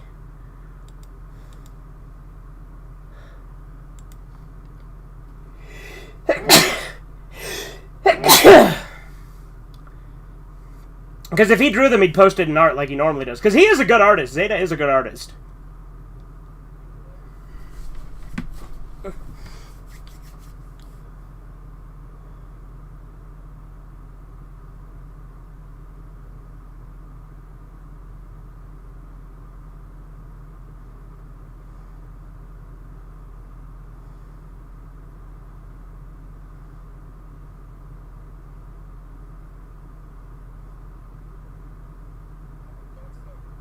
Seriously.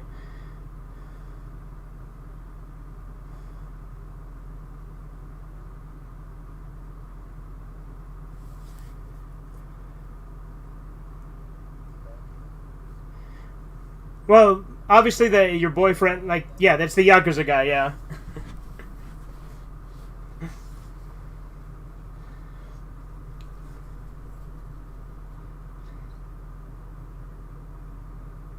She doesn't recognize him, but they're still gonna, she's still, rekindling it now.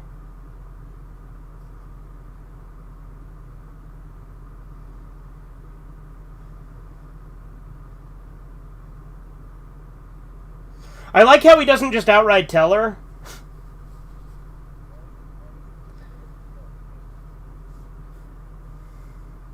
Maybe he just feels guilty that she came here all these years and he never showed up.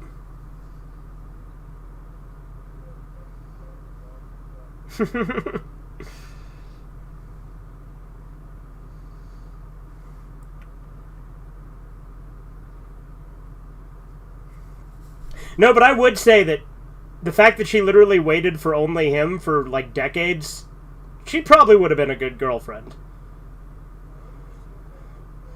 Life is like a box of chocolates. You don't know what you're going to get. Yeah, life is like a box of sushi. It stinks. It's like a south of the border, where the tuna fish prey.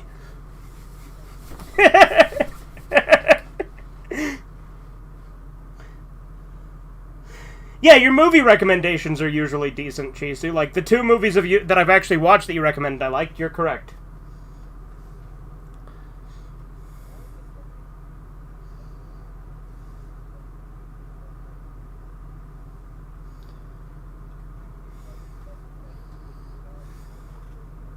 Yeah. I mean, Breaking Bad's pretty quotable, too, though.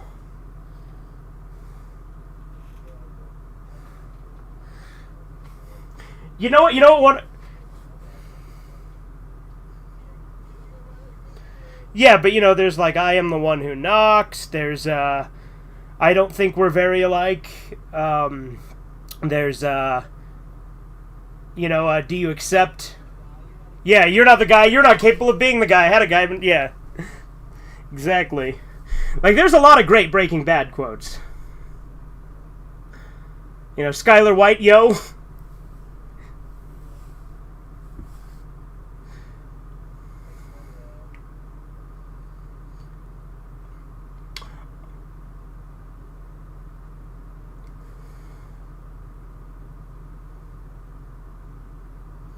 Like, she literally just took him to a fucking place filled with roses, and that was it.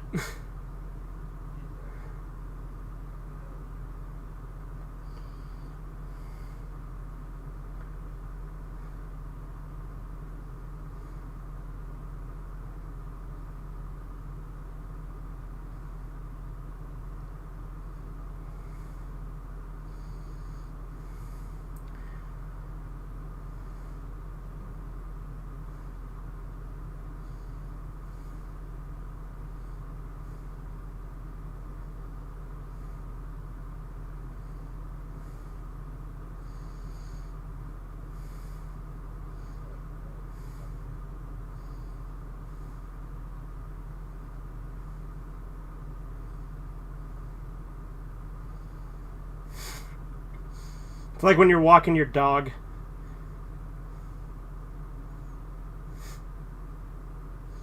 But yeah, no, I'm surprised she doesn't fucking fall.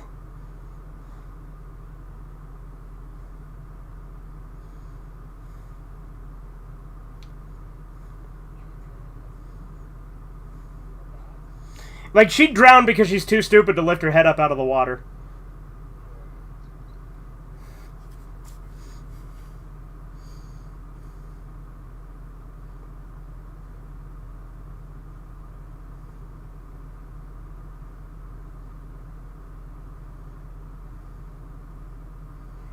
Yeah, I hear you.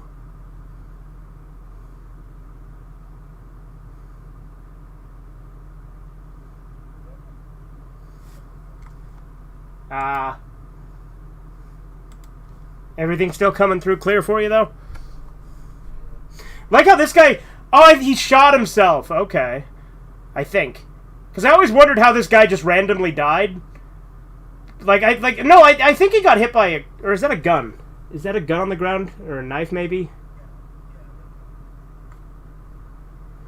Because, like, that guy's death is always, like... You'll notice that the deaths in this movie are very abrupt and unexpected.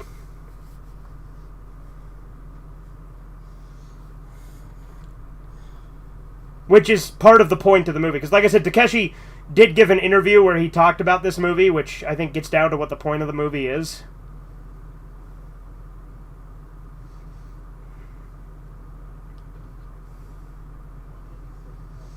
That death... That he doesn't understand why people view death as such a negative, and that it's a part of life that can happen, like, and it's not something that's, like, deeply planned out or anything. It just happens.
With JFK it was planned? Okay, Chisu, that's kind of funny.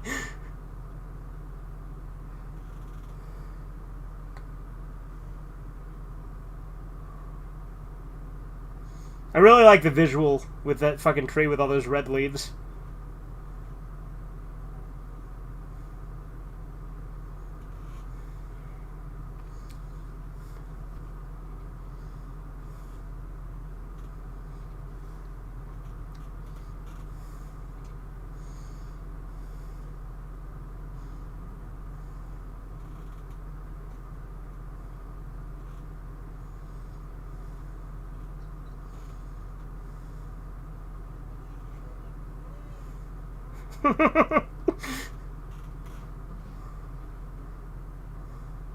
But yeah, the fucking Yakuza guy gets fucking shot and killed, like, right after he finally rekindles that.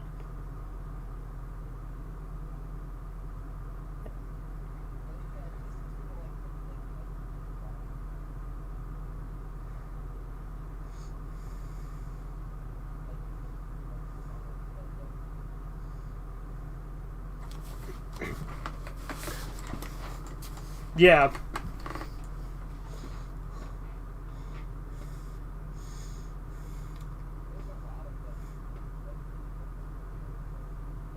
Right.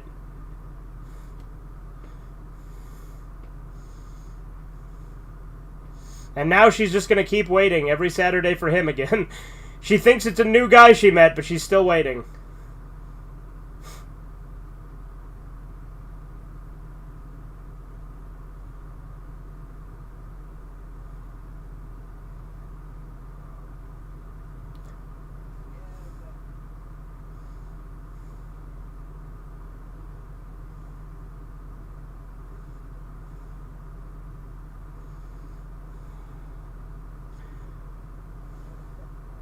Yeah, she should have.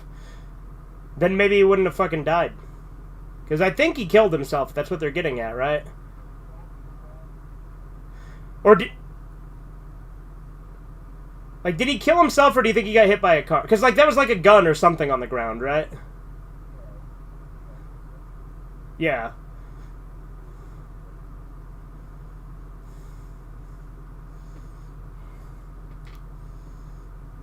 It'll be interesting. It'll be an interesting tonal shift to go from this to getting any.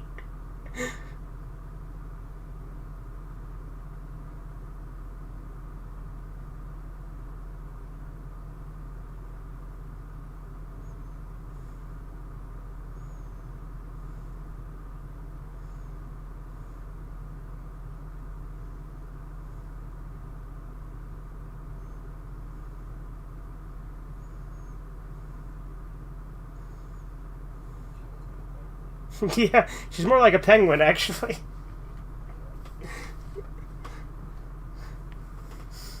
I think it's funny when you'll say something's penguin-like, and then I'll be like, actually, it's more like a penguin. You know, as opposed to a penguin.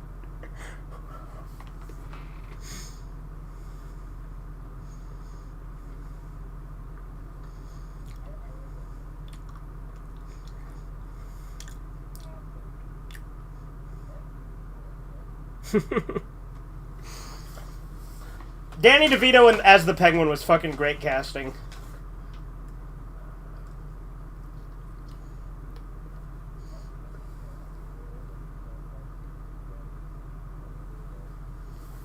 Right.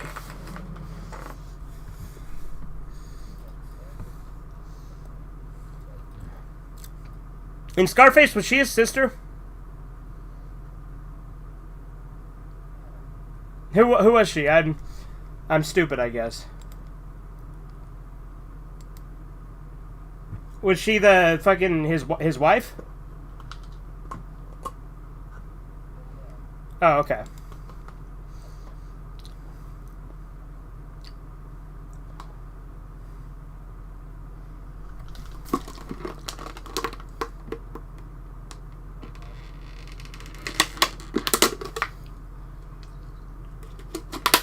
She should have just been grateful as to what Tony Montana gave her.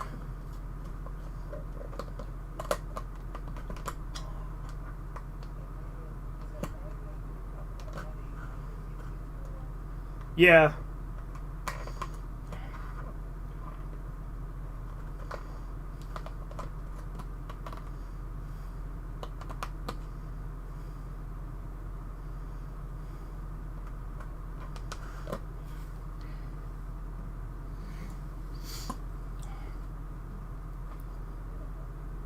Oh, yeah.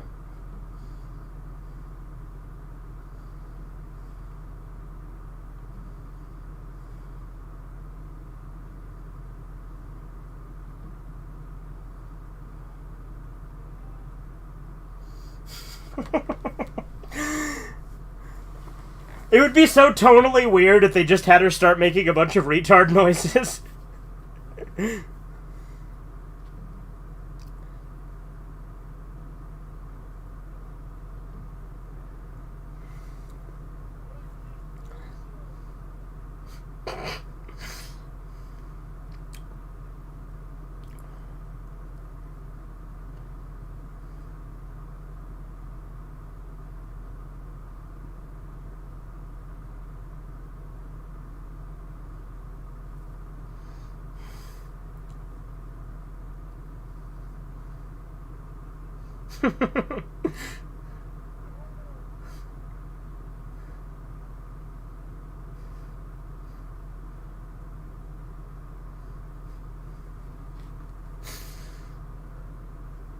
Yeah, see, now they're wearing the outfits the dolls had at the start.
She really does walk like a fucking penguin.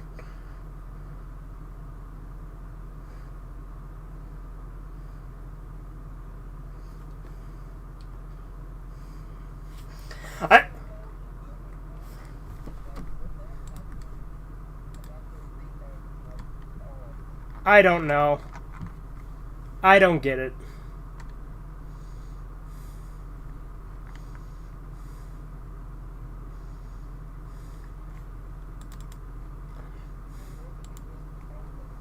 Yes.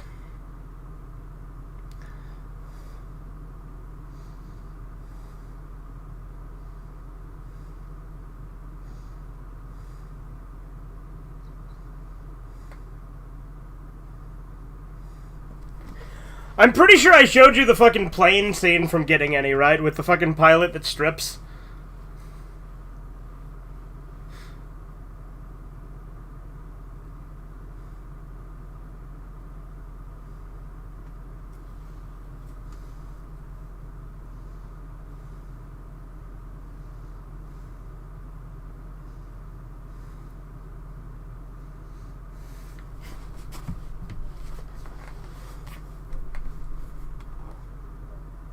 Oh, yeah? I bet you wish she was more like this chick.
Yeah.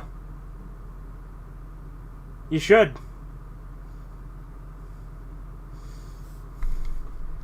Like I said, Corbin, I'll edit that one response I never re-edited from my channel to yours.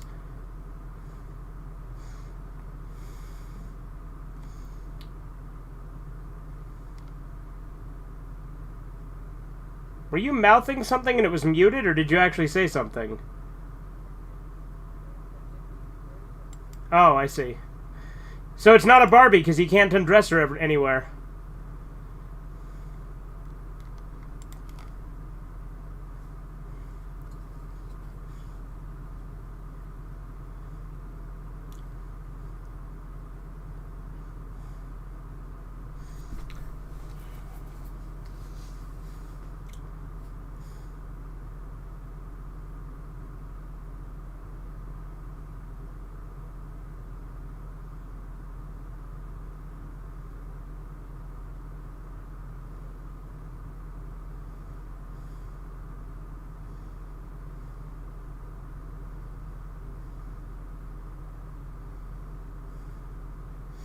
Yeah, so he took her back to the place where he proposed to her.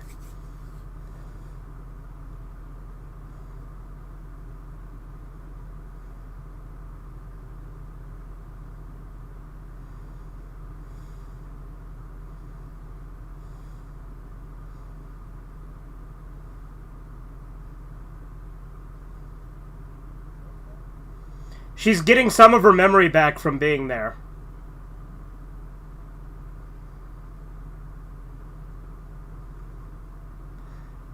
Like, she's remembering that he gave her the necklace to propose to her. She can't fully process the context, but she remembers that it made her really happy. So she can't really figure out what's going on, but she's starting to get her memory back.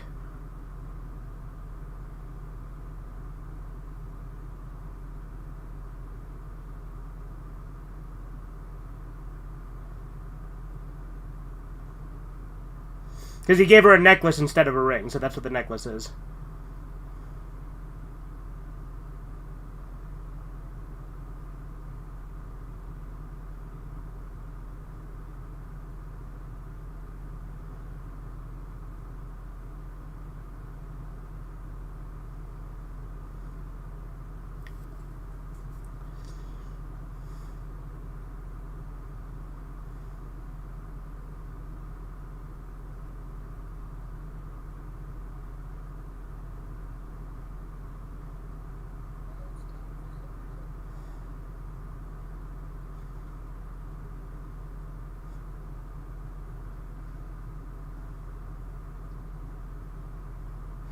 Reminds me of that joke from The Office where Nellie is, like, describing this thing, and she's like, Sucky, Sucky, Sucky is her name.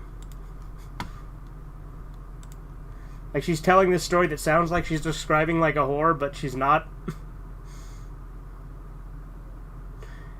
Nellie was, probably one of the worst characters in The Office, though. Because that's the British chick, if you don't remember.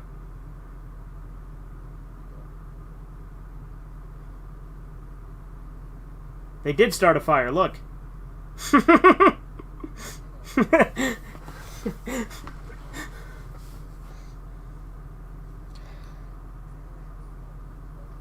Yeah.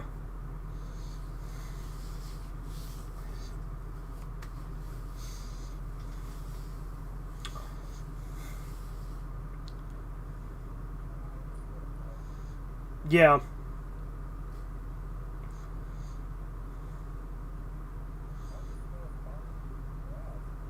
Yeah. Let alone fucking frozen water.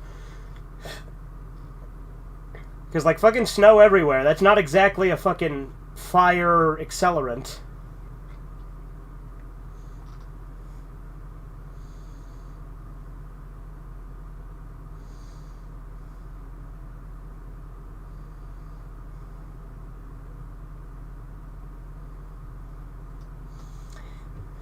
See, I'm not exactly sure what the deeper context of the dolls themselves is. Like, I get they're trying to do some kind of parallel, but the story they were telling with the dolls at the beginning had nothing to do with the actual story of the movie. So it's like, I don't know.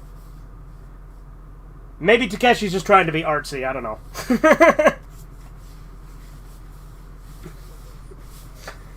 Yeah, there has to be some deeper meaning, but it's when you have to, like, really analyze. Yeah, I'm sure. Yeah, there's probably a lot of cultural context that would probably make it make more sense.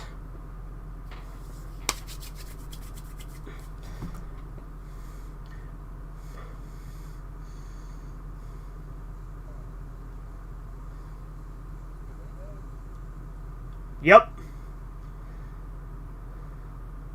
Now you're probably wondering how the fuck did that kill them, but you'll see.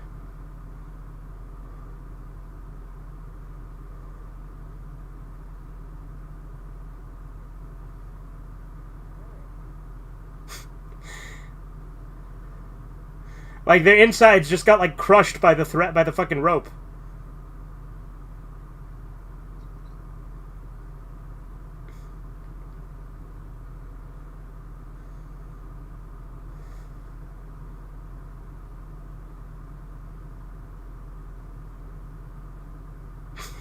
Fucking dolls.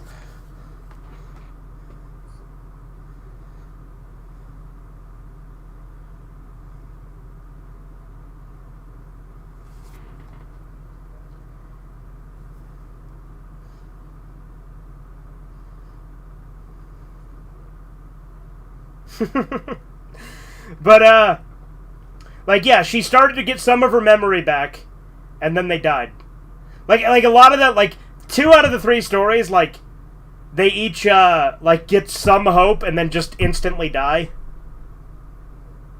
And then the other one is, you know, that guy's pathetic, but he finally got to meet the girl. It didn't fucking go anywhere, so he just offed himself. He's like, I gave up my eyesight for this? Oy vey! I don't know why he's Jewish, but... I gave up my eyesight for this? Like when I said that, I just imagined him Jewish when I said it, so... Yeah, that's dolls.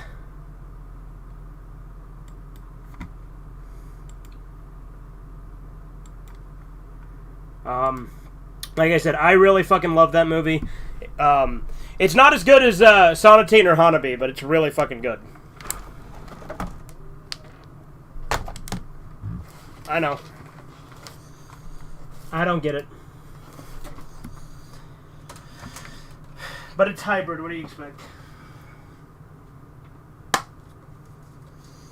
Alright, so getting any now, right? Alright, I'll go get it.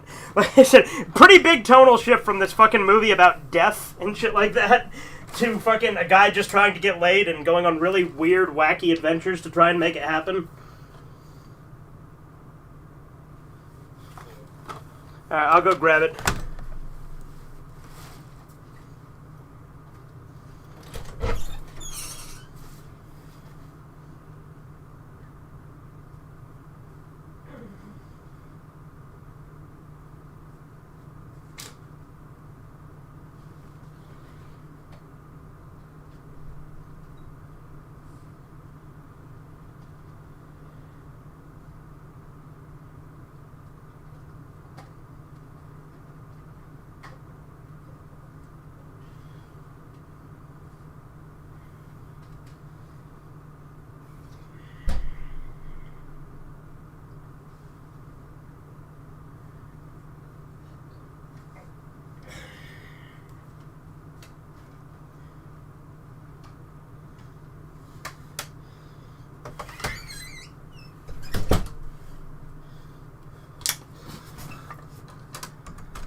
Alright, I put in the disc.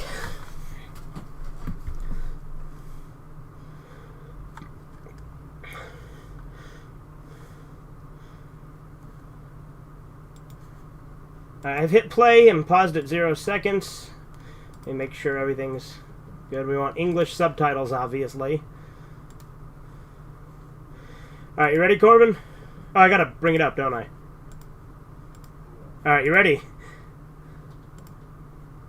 All right, 3, 2, 1, now.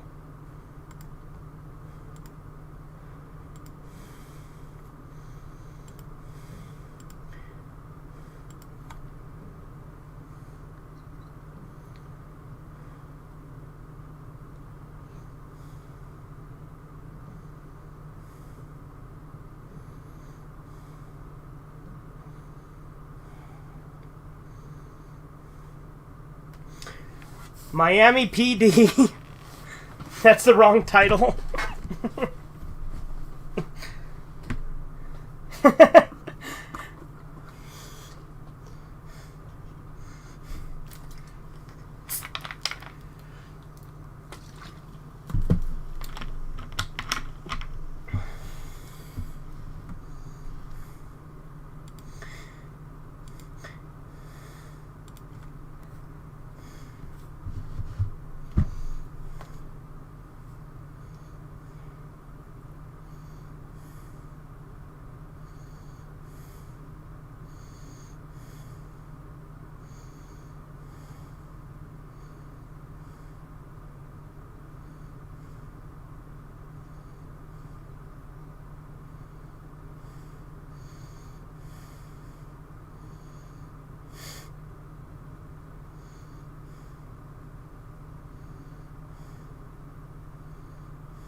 Just right to the point.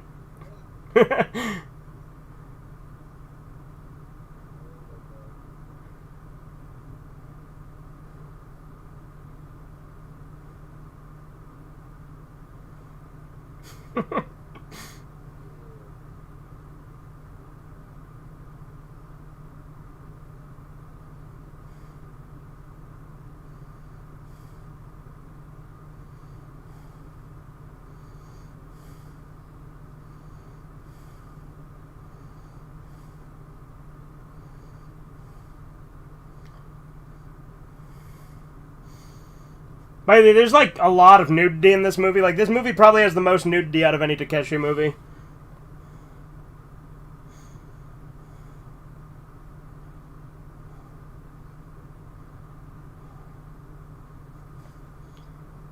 Yeah, he was just fucking fantasizing.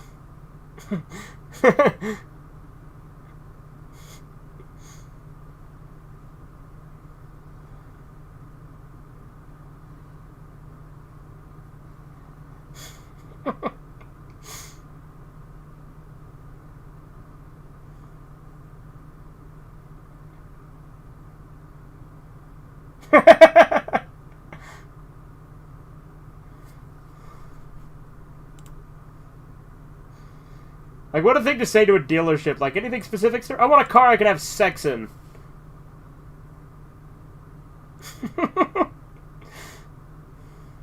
Wait, that guy just walked up and hit those people that were acting like fucking mannequins to get them to turn around?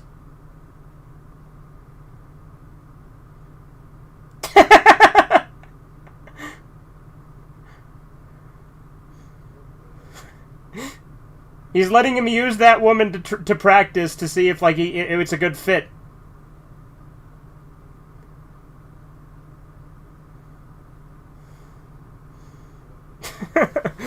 No, this movie's very absurd.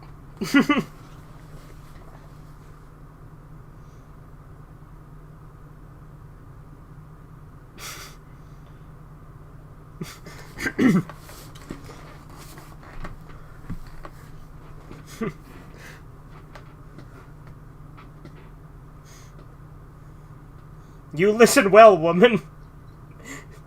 Don't even dream you can leave my car unharmed. Really working out his pillow talk, isn't he?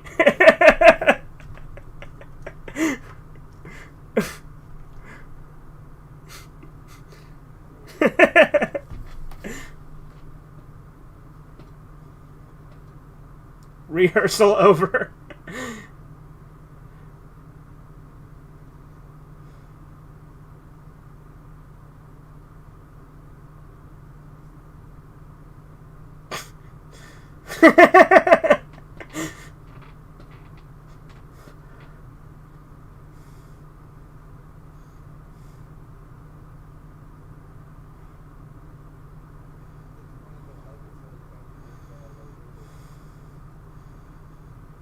Yeah.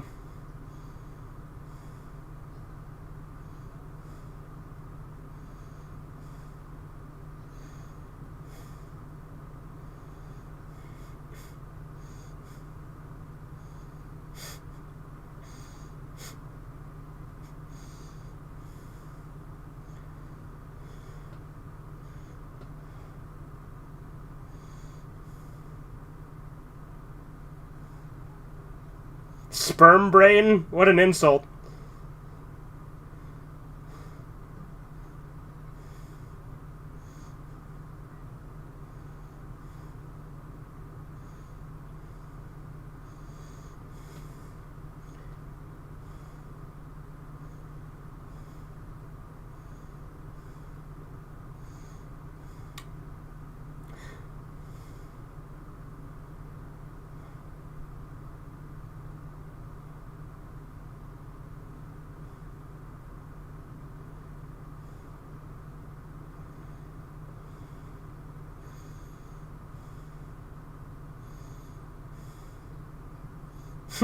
Literally, she's like, yeah, everybody, like, just give the whole fucking bus a ride. Like a fucking clown car.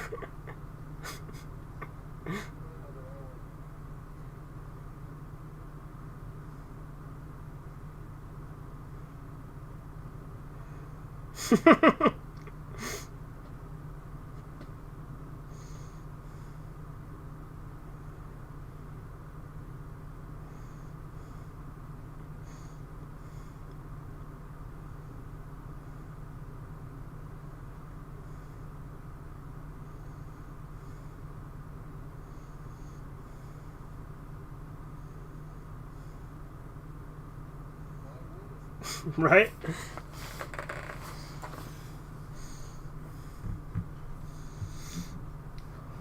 The main character of this movie is Bass, though. Like, he literally only cares about them for their bodies. And he does turn invisible in the third act of the movie.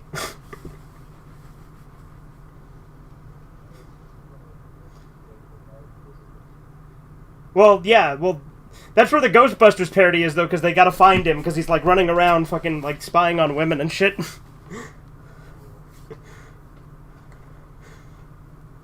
I don't know how the hell he survived that.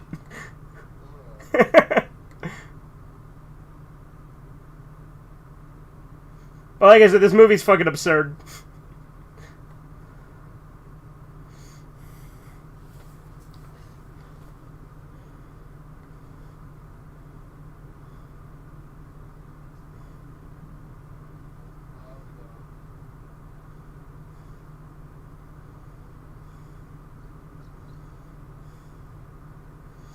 Oh yeah, he's selling his fucking grandpa's liver and kidneys.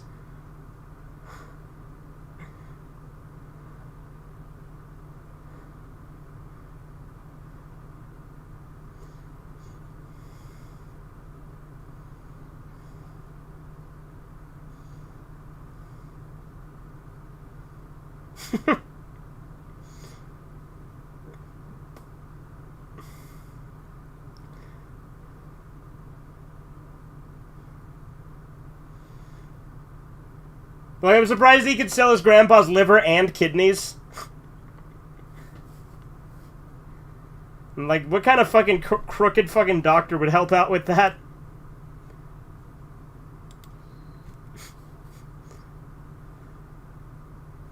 The weird way he hits these people he just has stand there is so bizarre, too, and they never really explain it. It just happens.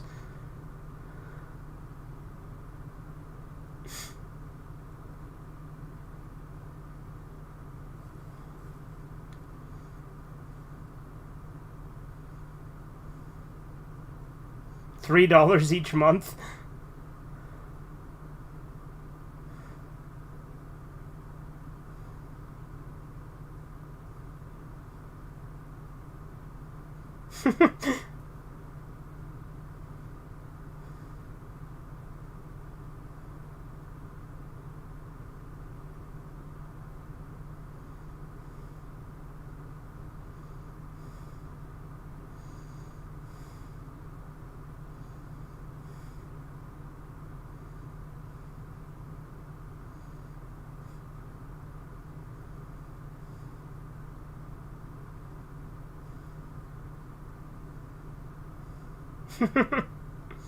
Fucking conned that guy.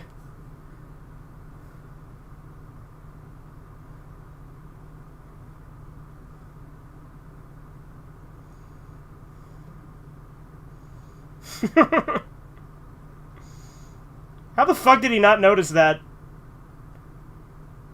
Oh, he did. Took him a second, though.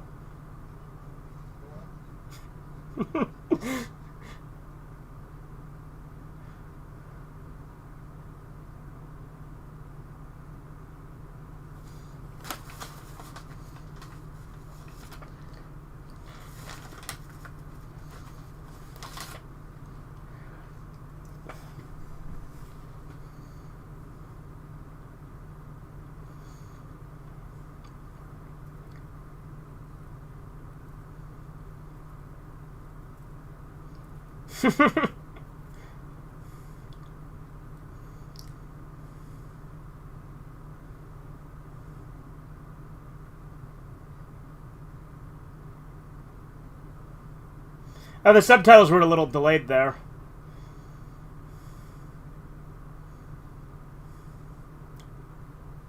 Yeah, I forgot to tell you, the lighter's broken.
$30,000?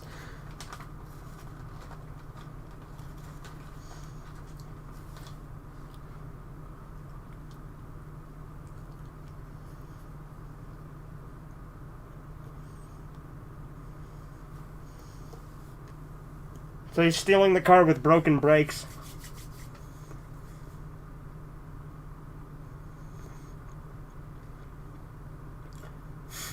He was also too stupid to realize the seat was forward.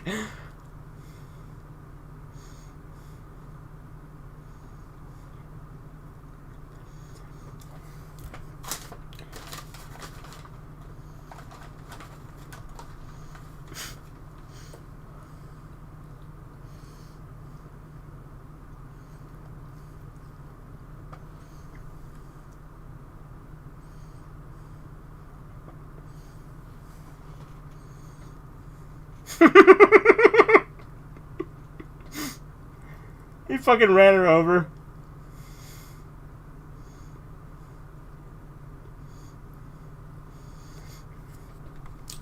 Like, why the fuck would he not just swerve to the side?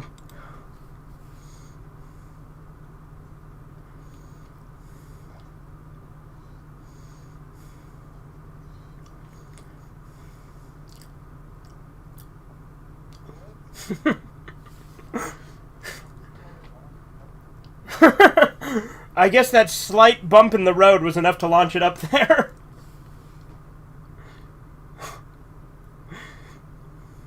By the way, that chick that he ran over is not the only person he fucking kills in this movie. He kills a bunch of people.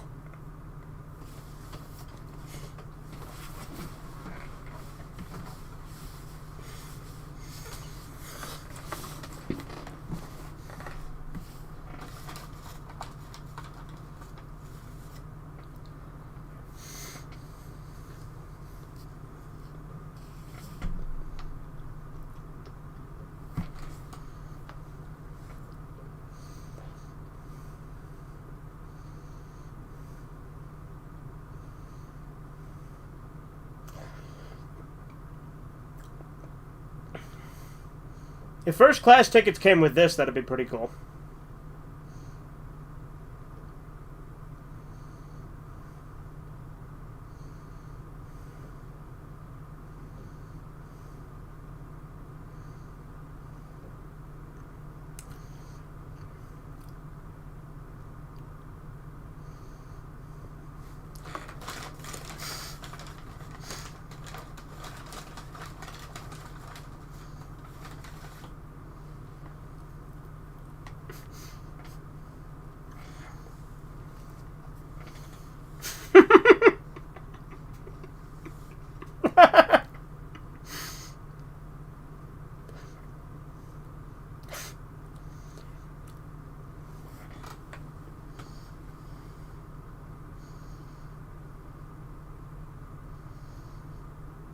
It's fucking like Italian mob music.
None of that actually happened. He was just fucking imagining doing it.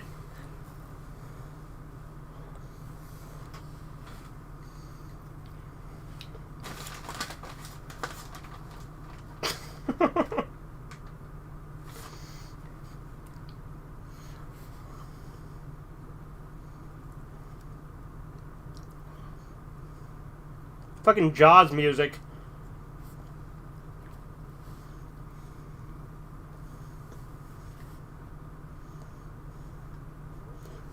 Hey, it's him! It's Michael Jordan!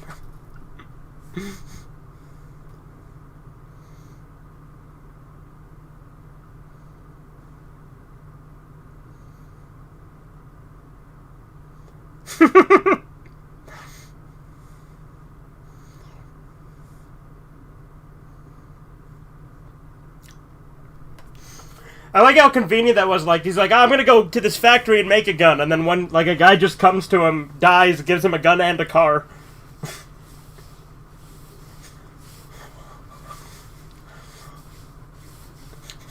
Yeah, no, this movie is fucking nuts. There's two other people robbing the bank.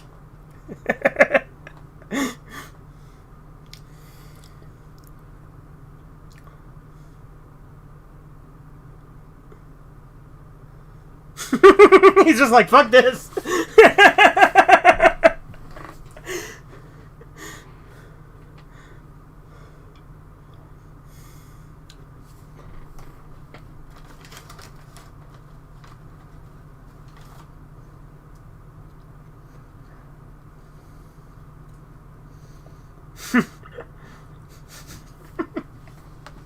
She just doesn't fucking take him seriously at all.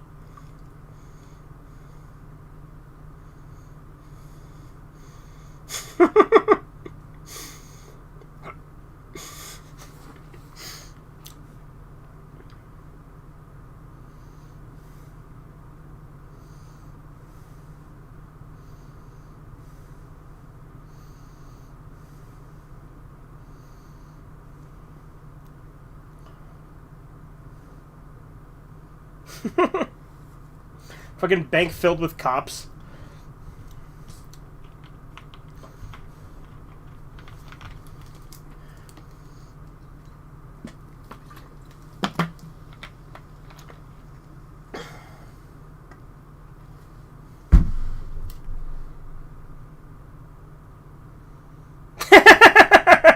Dumbass.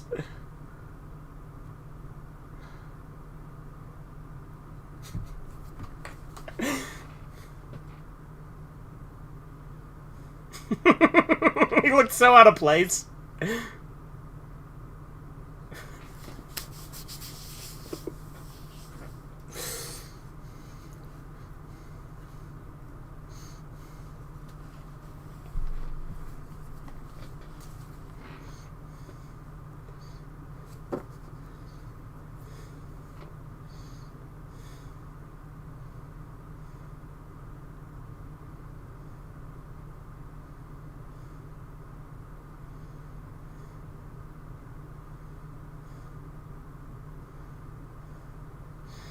I like how he literally just tried to pull it. I'm a safe inspector.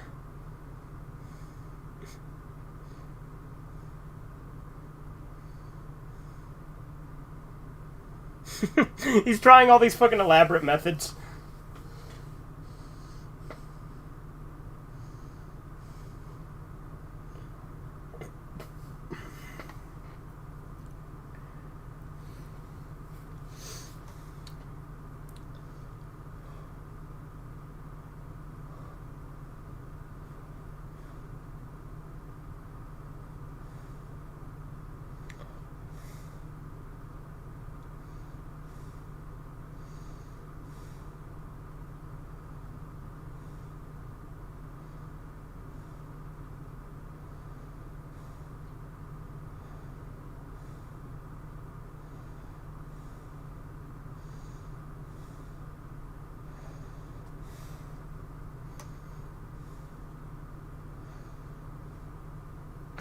He fucking drugged it, and then he was the only one who drank it.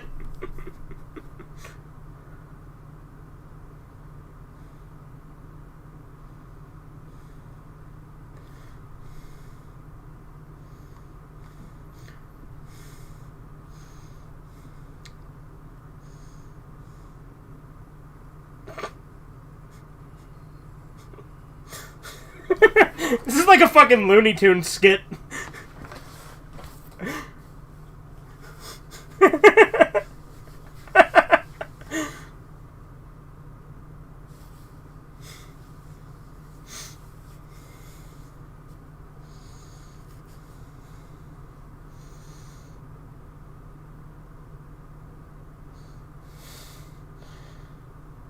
He made fucking cardboard armor and somehow that worked. Luckily I had the bulletproof vest on, but it looks like it's made of fucking cardboard. And also, a bulletproof vest wouldn't prevent you from dying from that many shots.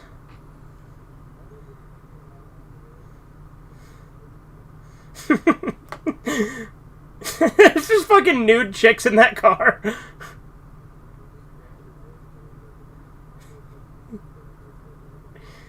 Right?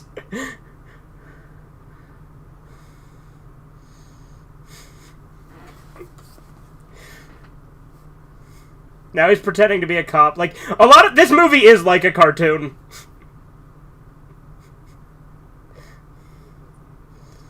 Yeah, Mechadeck license or registration. Then he fucking eats the ticket and starts choking on it.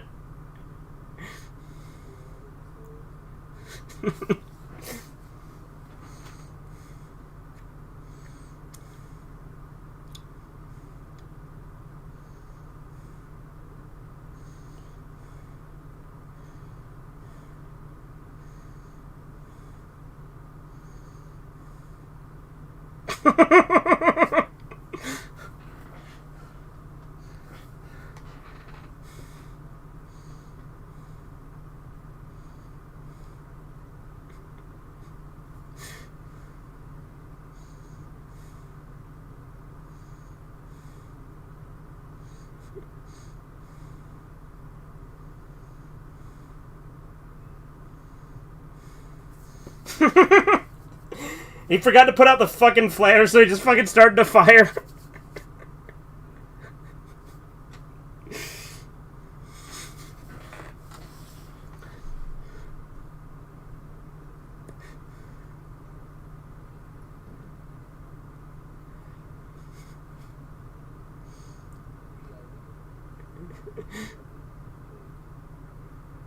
You wonder what?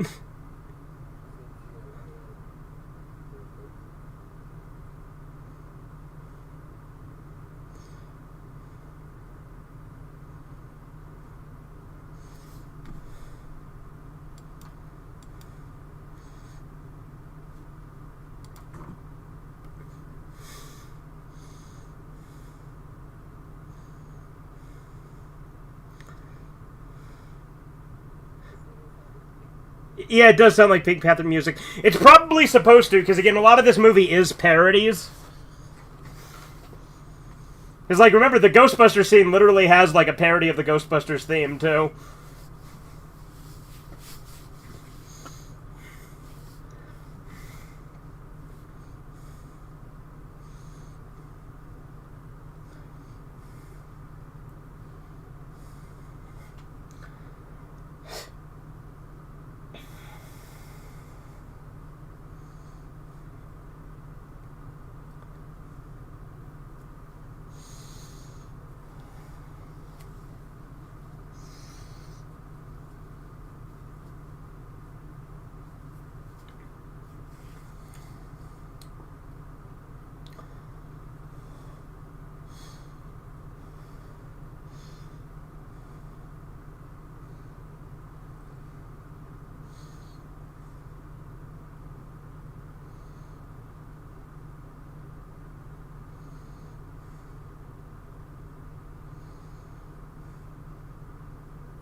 He didn't tie the fucking rope, he just threw it down.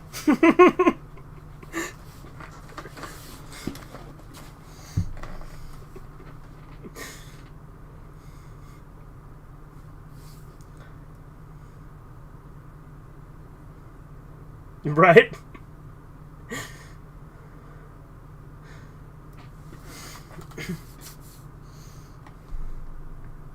That's a weak-ass rope.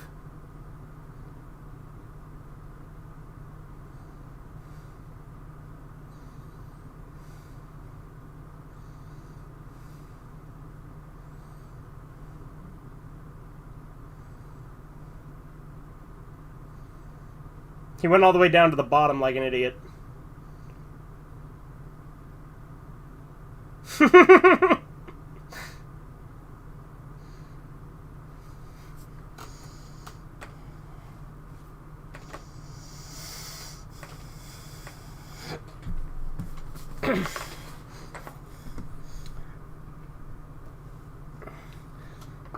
So I guess he just gave up after that.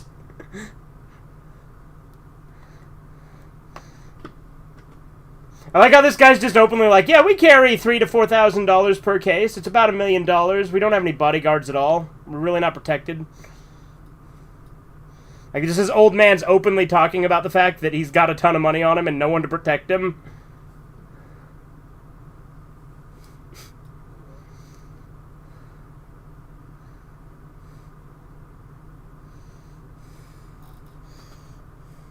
I'm doing alright, Super Gaming. We're watching Getting Any. Fucking Indian chief. Yeah. And fucking... like, all these guys are after him. They all want the fucking briefcase with the money.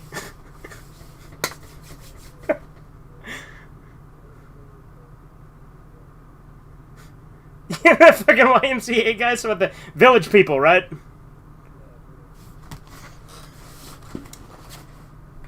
Ting, ting, ting, ting, ting.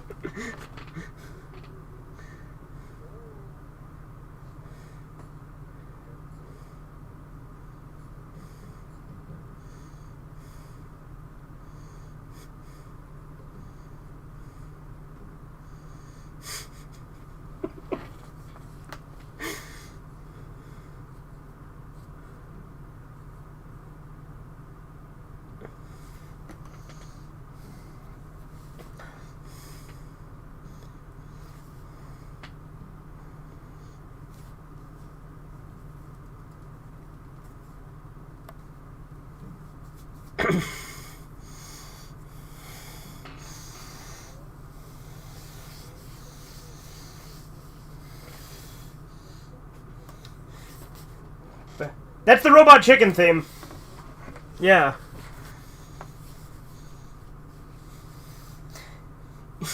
She's like, are you an actor? And he's like, yeah. And she's like, wanna fuck? And he's like, sure.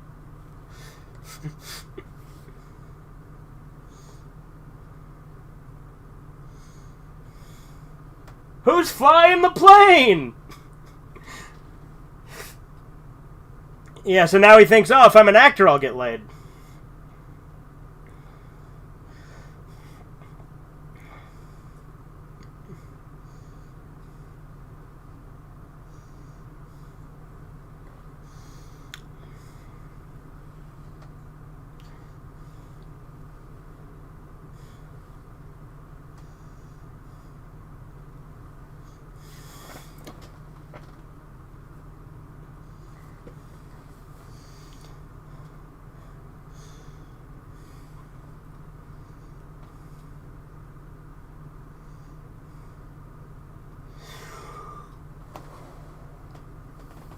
He's got a little fucking Chaozu dummy.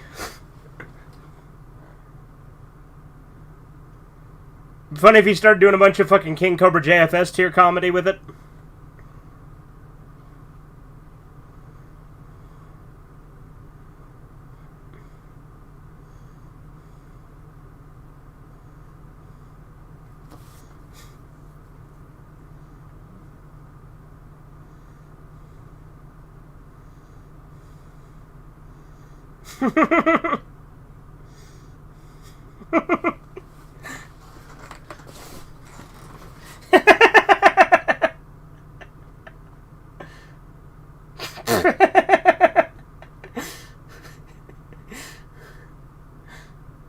They just sit back down there.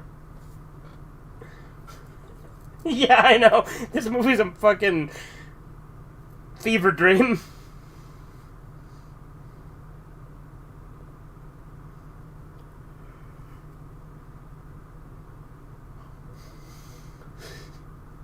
Is that guy dressed like Joseph Stalin? And he's speaking Russian.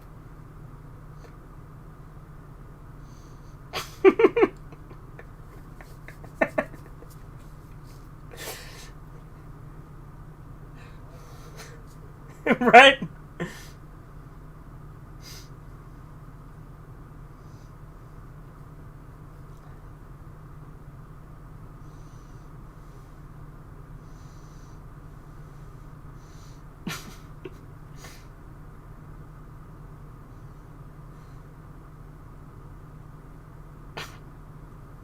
He's fucking changing.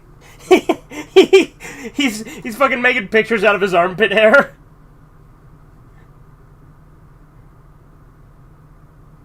He got the job from that.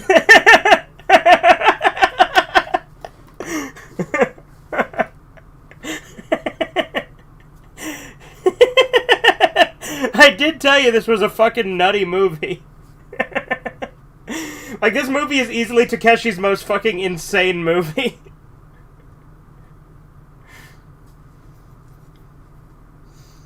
It's almost like it's almost like a Monty Python type movie, but Takeshi did it.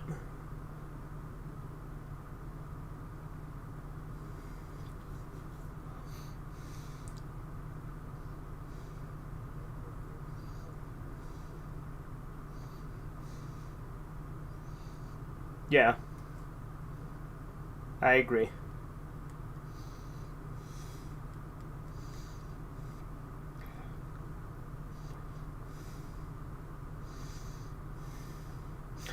But, like, how did he fucking make those pictures out of his armpit hair? And also, why did that get him hired?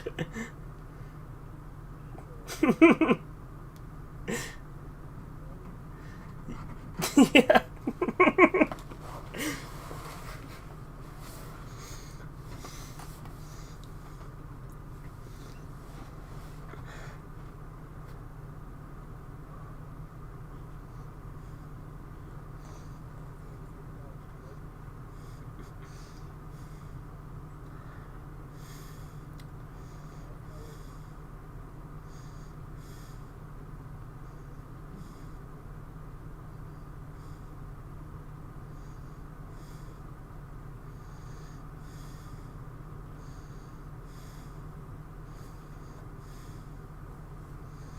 I like how he's literally just playing a dead body.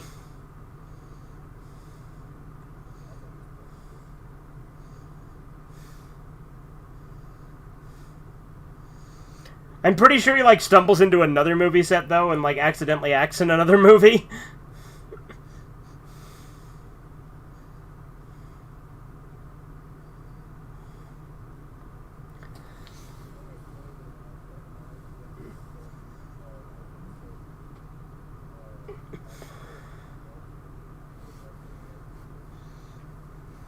Uh-huh.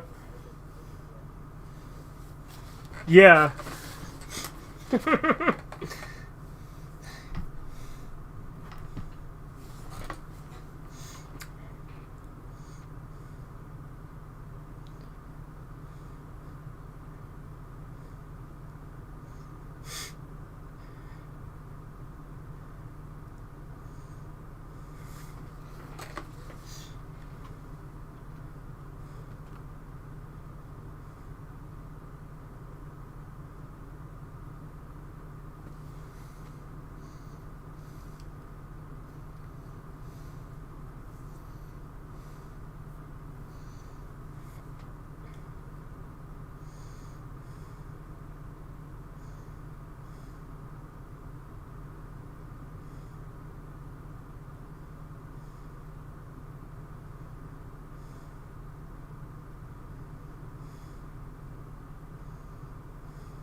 They look like they're all ready to set sail to Takeshi's castle.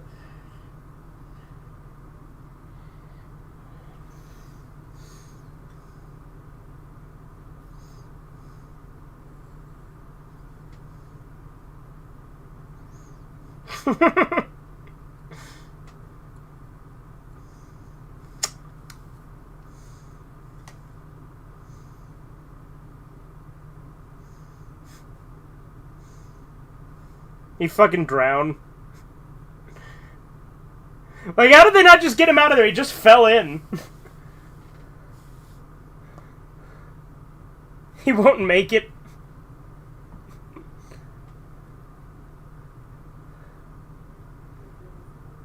Yeah, I can hear you.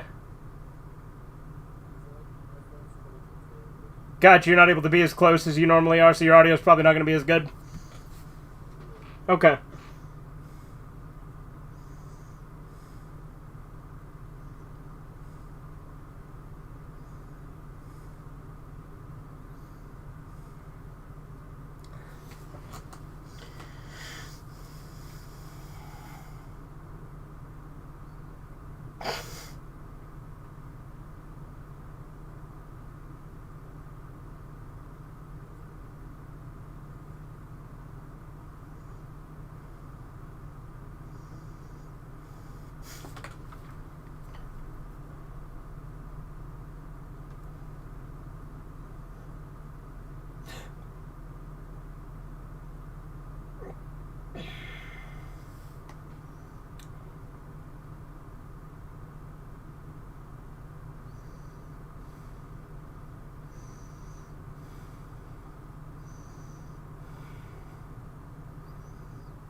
Stato!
I like how that, like, in this they're doing Zatoichi the Blind Swordsman of like, but then Takeshi would later go on to actually do an adaptation of that.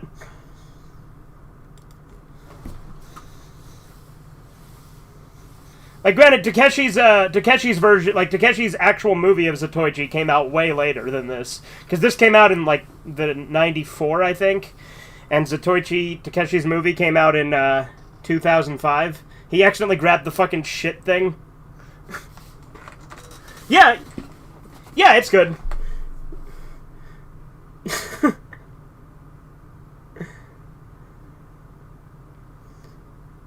He's scooping up more shit, like, what the fuck?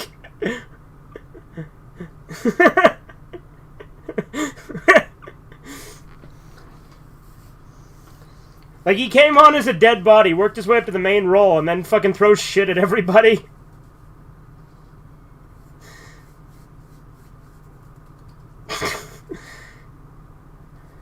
I mean, he's really improvising the scene, and I'm surprised that he hasn't called cut yet.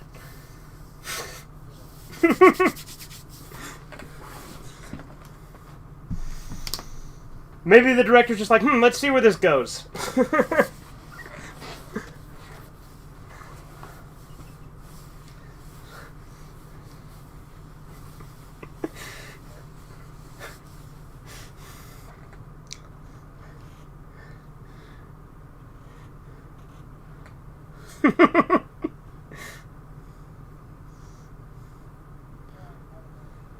I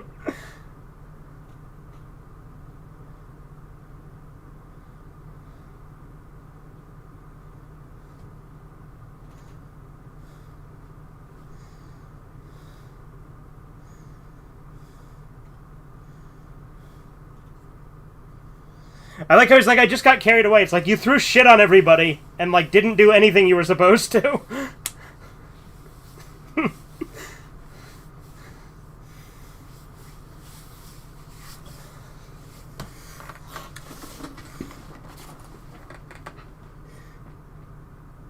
What?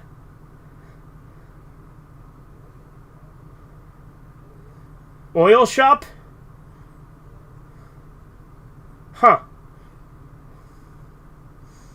Maybe it's like lamp oil?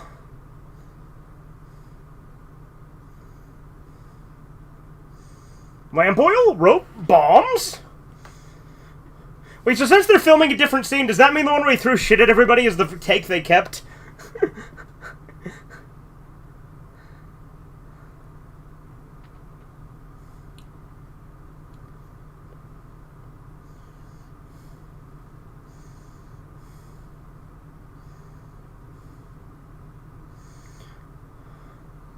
Oh, he covered himself in oil instead of water, so he's gonna fucking catch fire.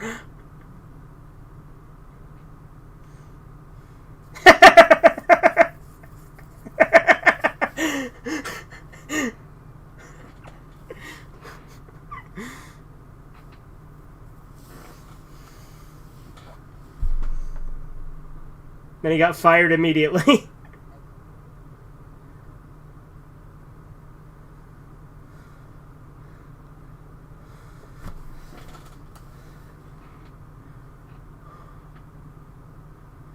I love how, rapidly, he caught himself on fire, and now he's no longer on the movie set. He's just doing something else. He's like, alright, I'll find another way to get laid. I'm gonna get some treasure.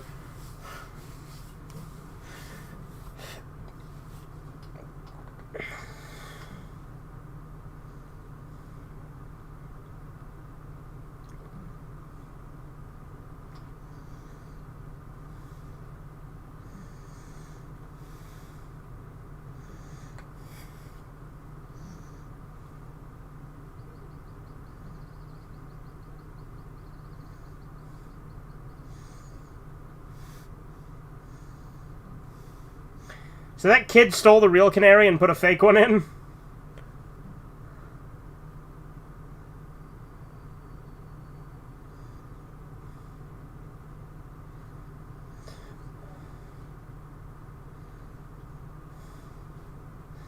Oh, the fucking Dumb and Dumber thing with the pigeon? Or not pigeon, parrot?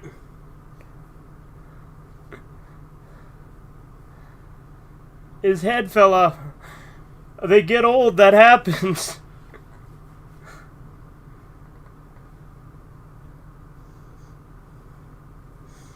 He is not pining, he's passed on. He is an ex-parrot.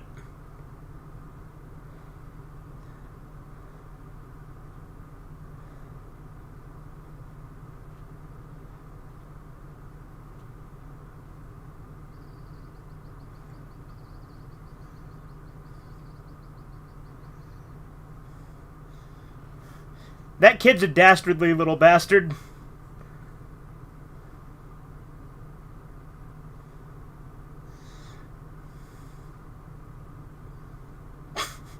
The main character in this survives a lot of bullshit.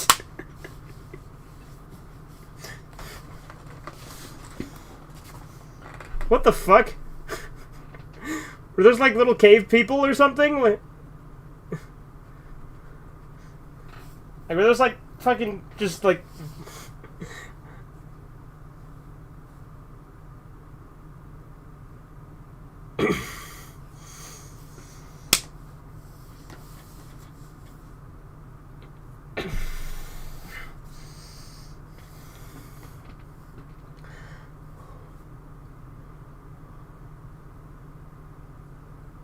Tough bird.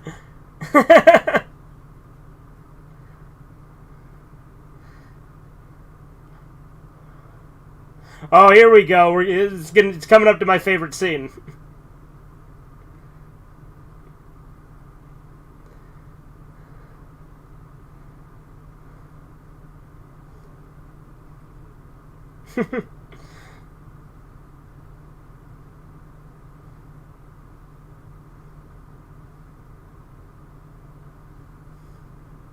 The same dead fucking Yakuza guy is not actually dead and just comes to give him money. Like, this guy just conveniently gives him shit when the plot needs it to.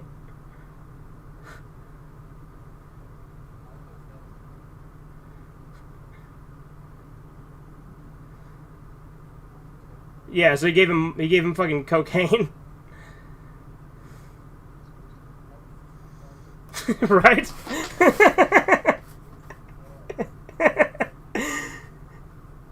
He fucking rebuilt, like, the car out of cardboard.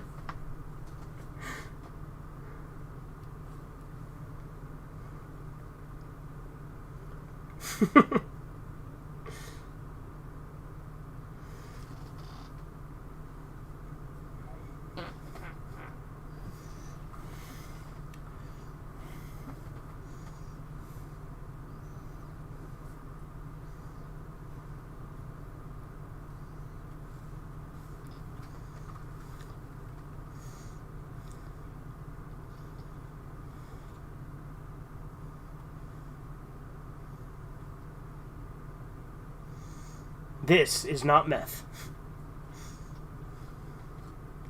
Just keeps tasting it. Fucking eating it.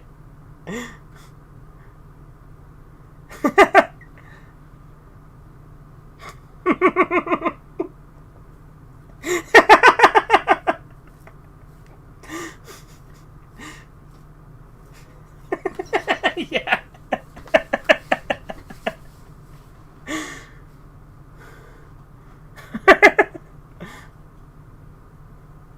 You sure can.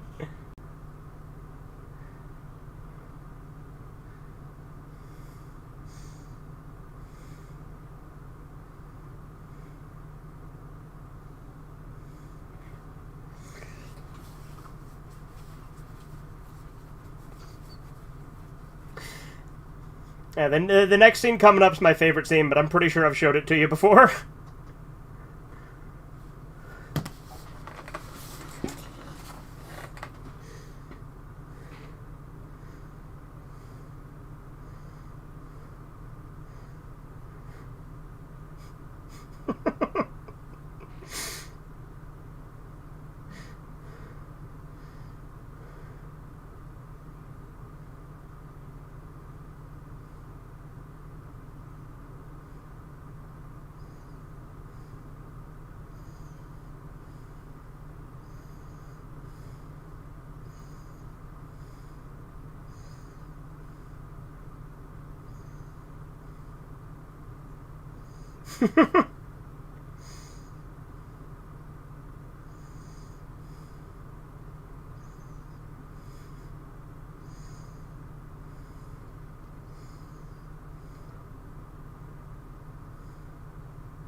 Instant Hell Airline.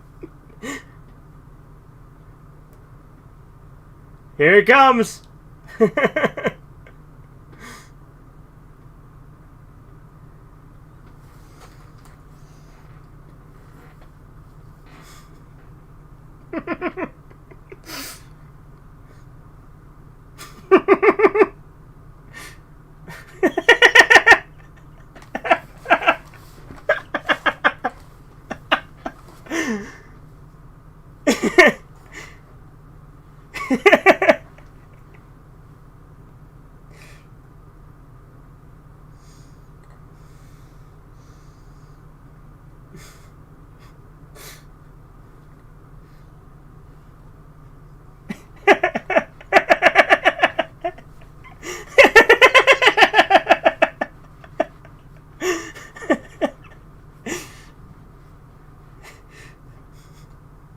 Fucking grabs a parachute.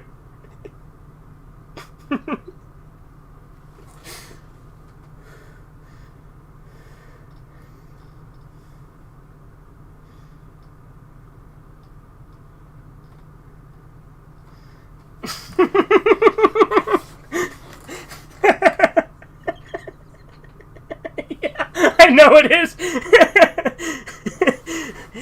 I did tell you. Guess I undersold it.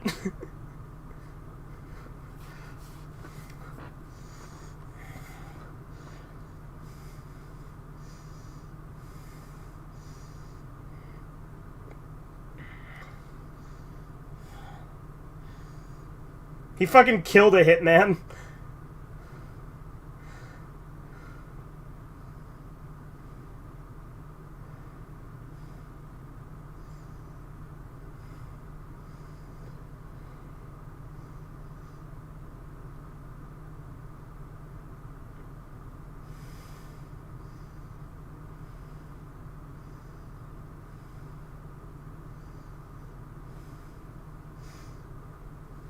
Yes.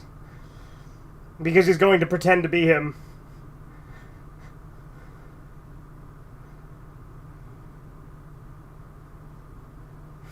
Yeah.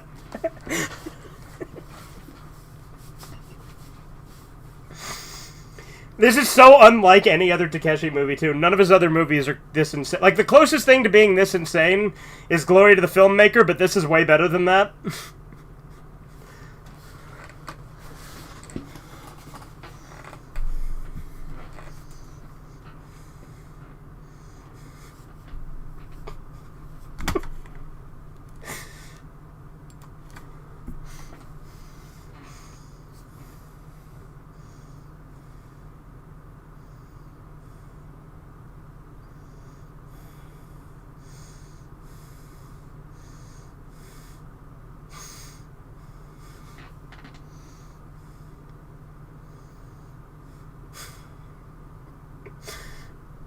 You gotta fucking walk in circles around him to get to him. What the fuck?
But this movie hasn't even started getting weird yet, Corbin. The third act of this movie is insane.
Like, he's killed 3 people at this point.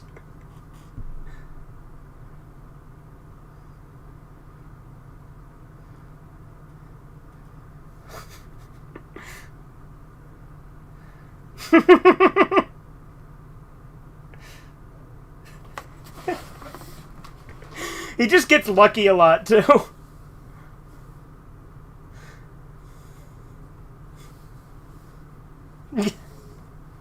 Yeah, no, this shit's, like, insane. Like, it's just... And then this happens.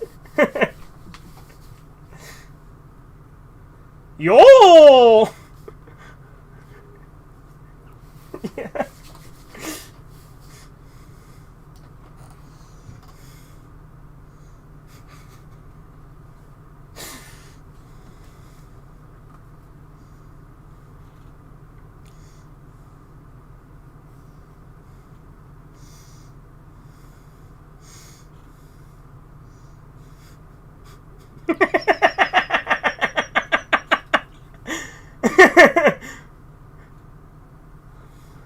I'm pretty sure this is a James Bond theme, isn't it? Like, it's, like, not the original, obviously, but, like... Yeah, I'm pretty sure this is a cover of one of the James Bond themes.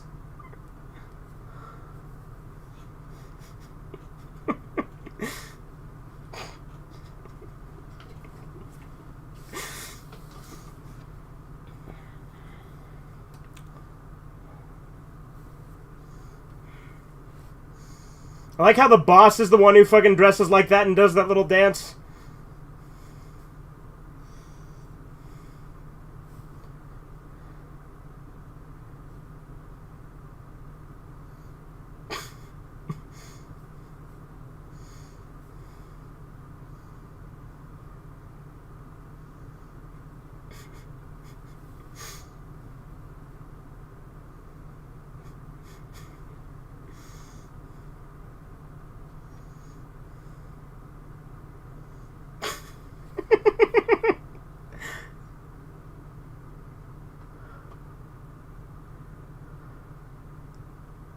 They literally got the animals there. They're not actually making them with their hands.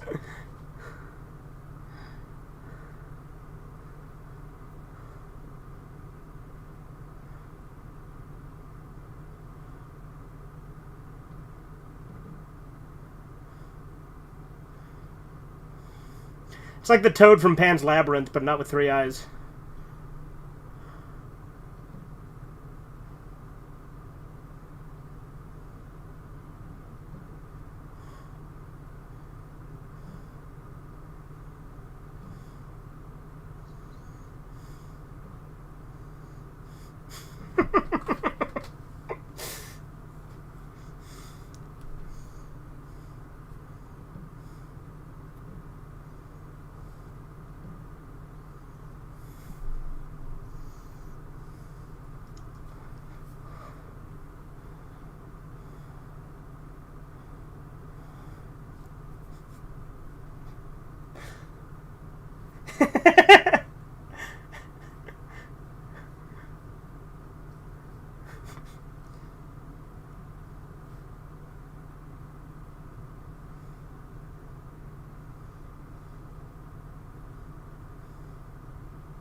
The fuck is that other guy wearing, too?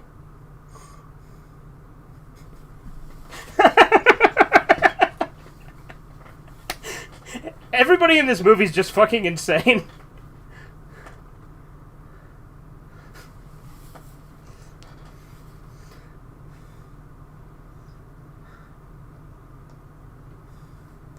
Like, it was like, show him our hospitality, so they literally actually are, like, hospitable to him instead of torturing him like he wanted.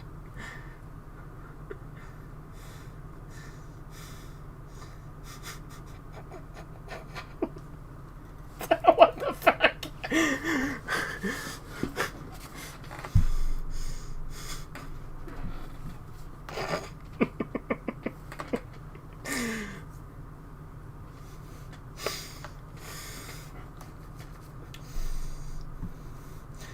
That's not what you'd do with a candle.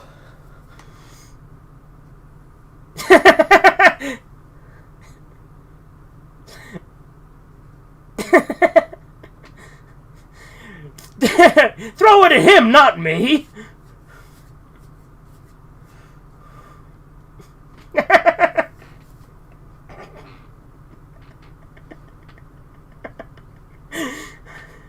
These wacky Japs, am I right?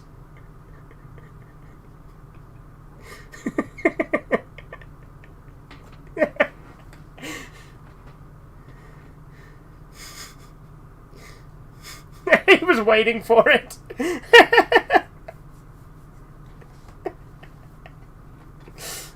And these are all supposed to be fucking Yakuza.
What the fuck?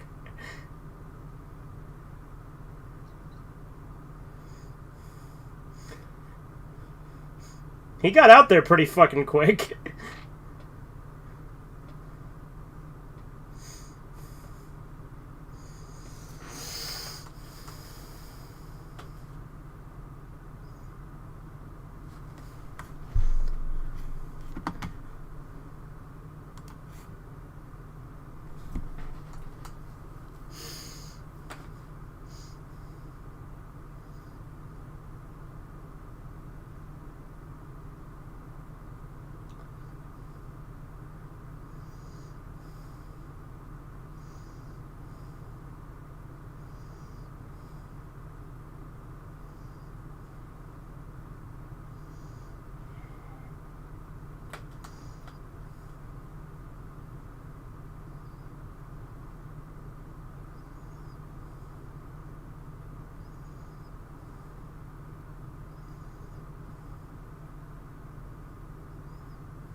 Speaking of fucking Looney Tunes.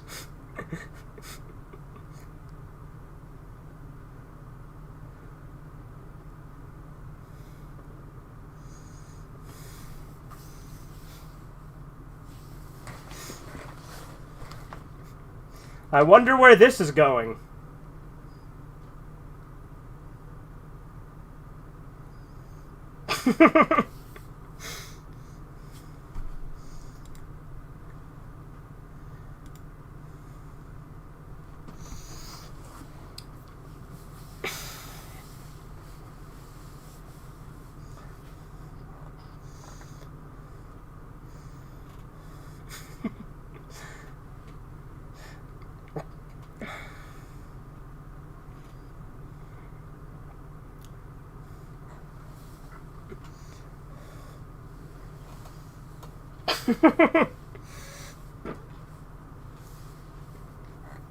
He's literally giving a bomb to this innocent old man to do it.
Oh,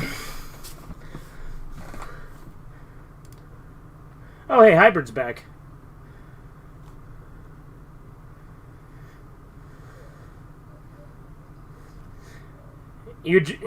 This is Getting Any, which is one of the most insane movies ever. Yeah. You're still awake, right, Corbin? Okay, I was gonna say, how would you sleep through this nonsense, right?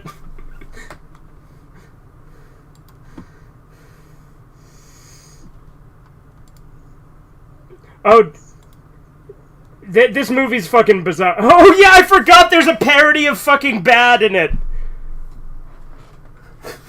Well, like, it's like playing the music from Beat It, but like, it's like the music video to Bad.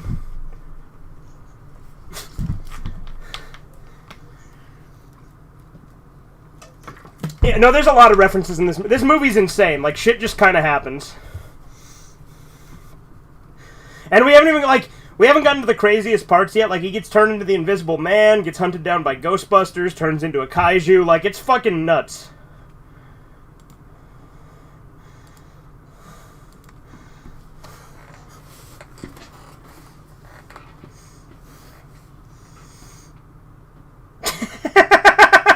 The way he just fucking rose up there.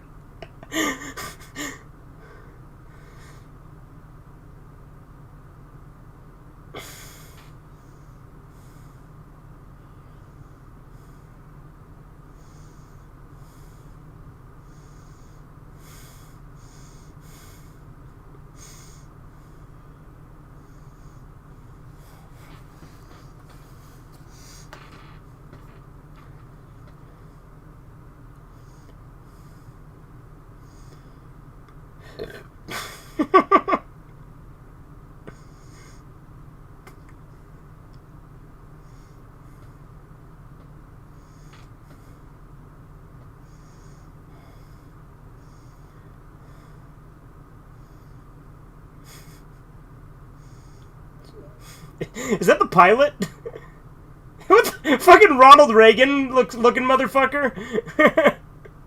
He had a fucking Tengu mask on. When he takes it off, he looks like fucking Asian Ronald Reagan.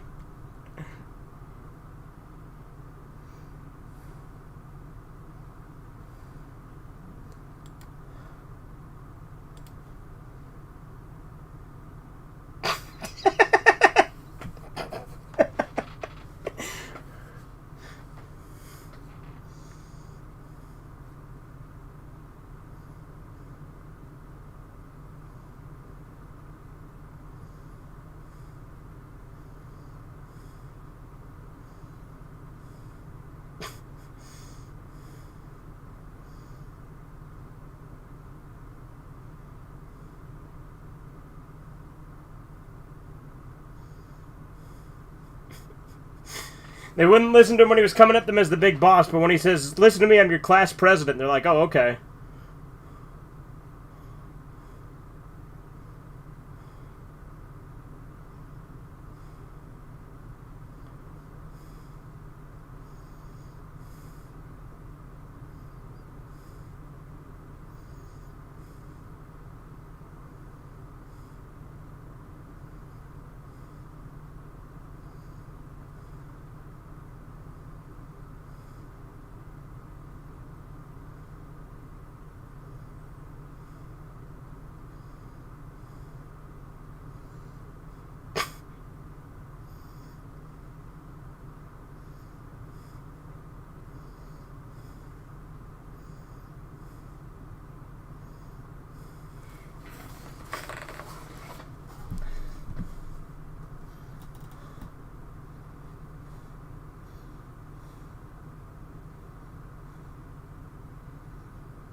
just like millions of flies show up and he gets them all.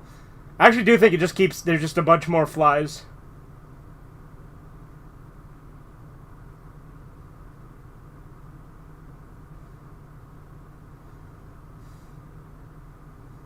Oh no, it was a fucking microorganism. He just cut a germ in half.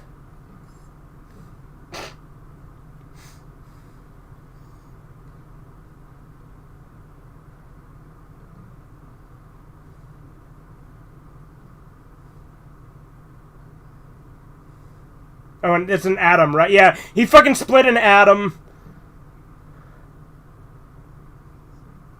Which wouldn't splitting an atom, like, explode or something?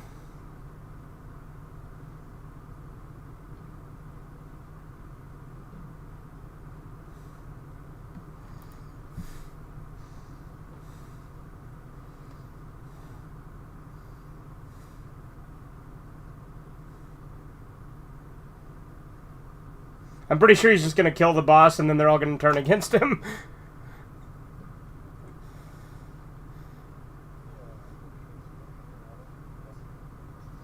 Okay, that's what I thought. Because that's how, like, atomic bombs work.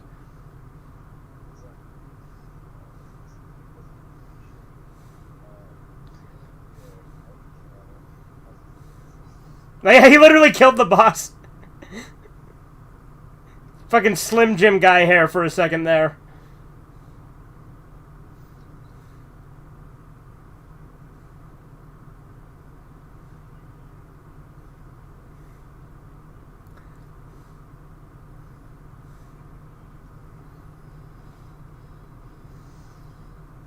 They didn't turn against him, even though he's the one who fucking did it.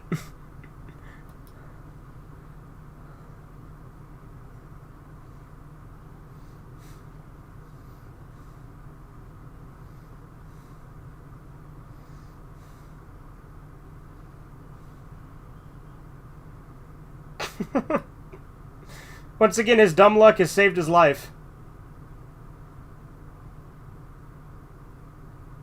And also other people just being retarded.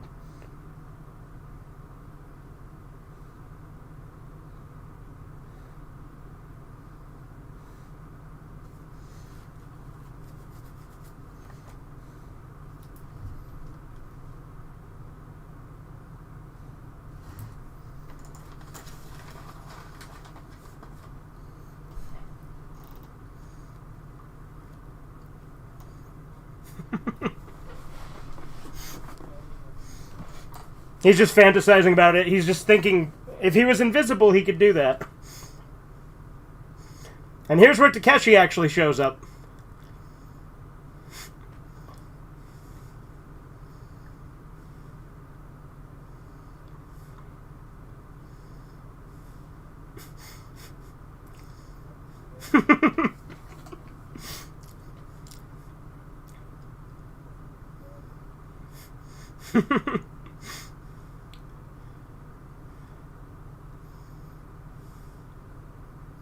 Invisible Man Promotion Association. Again, they just conveniently showed up when he's thinking about being invisible.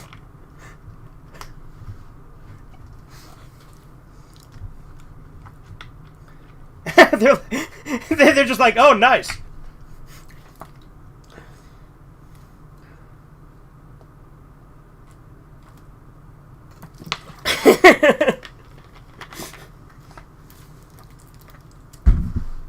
$175 acres. 68 gallons.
Yeah, again, the whole point of this movie is that the main character's horny and just goes to all these insane lengths to try and get some.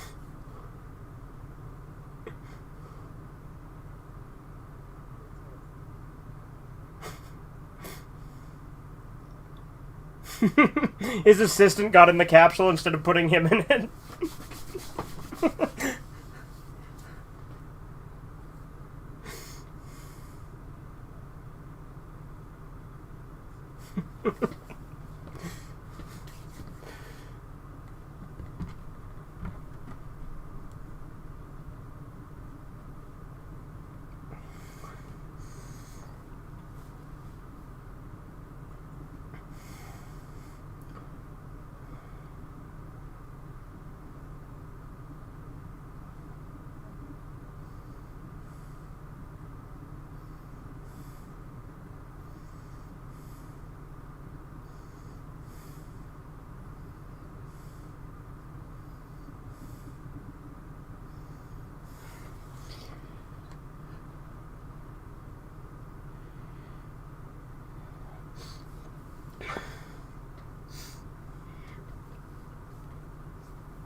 Yeah, here's the Ghostbusters scene.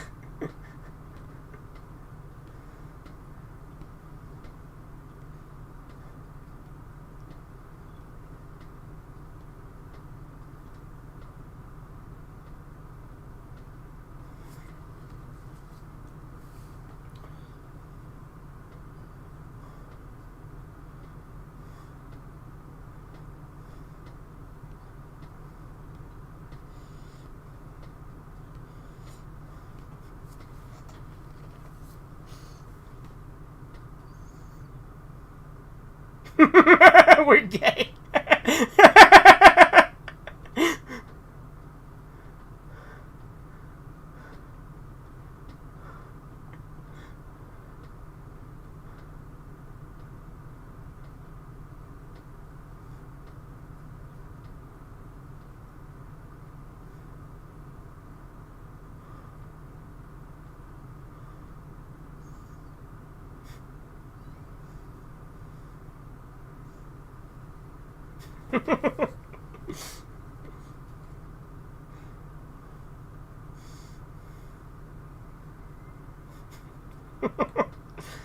Yeah, when the clip I showed you of this obviously had parts of it cut out.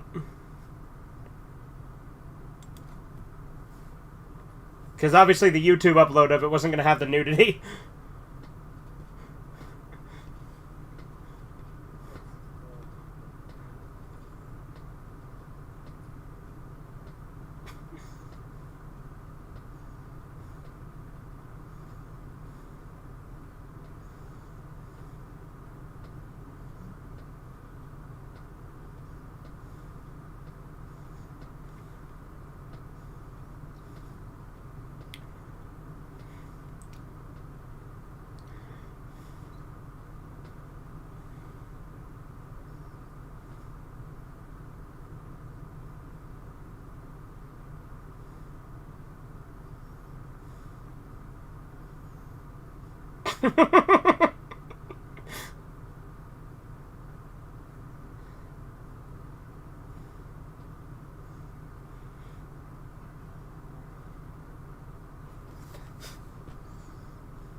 Animal sex shooting room.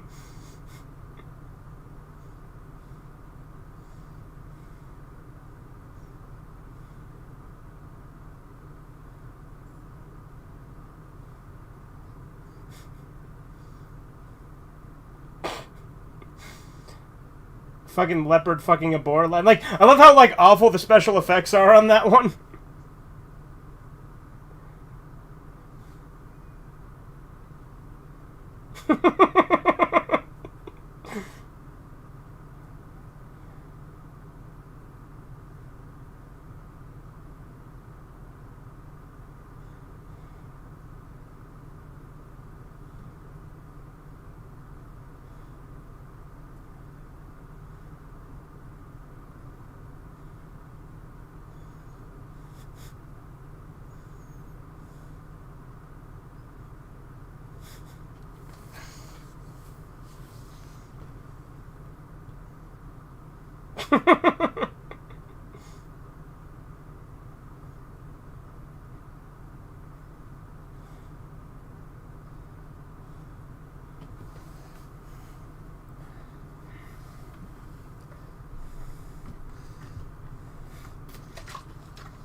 The invisibility's worn off.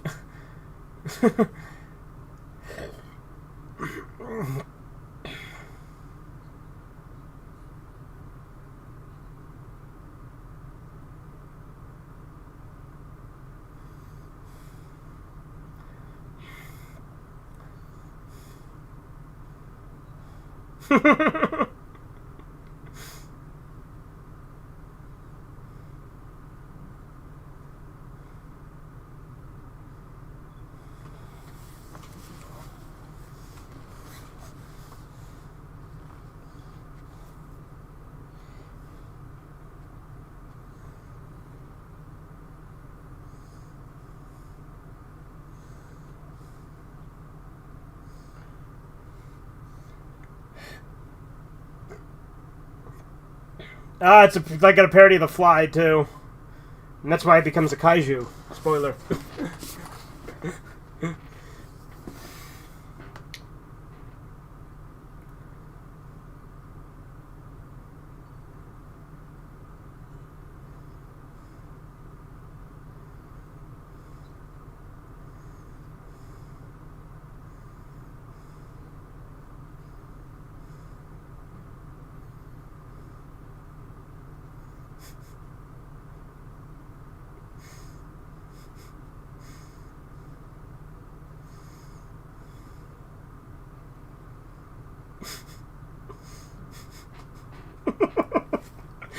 Again, shit just kind of fucking happens in this movie.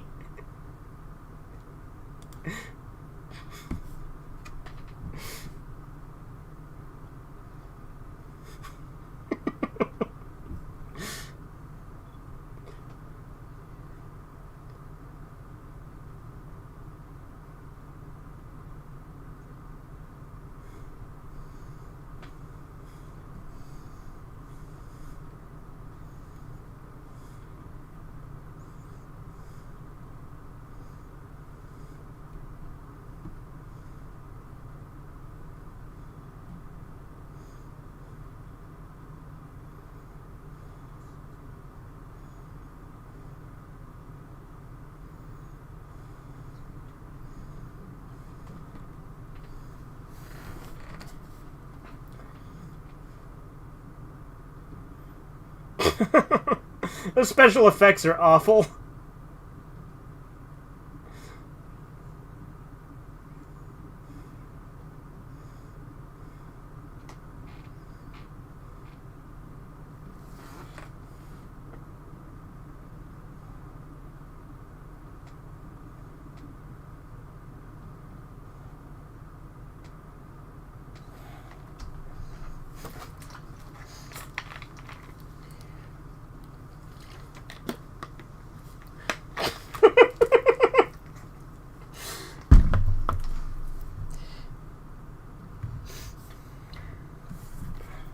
Now that's a cool car.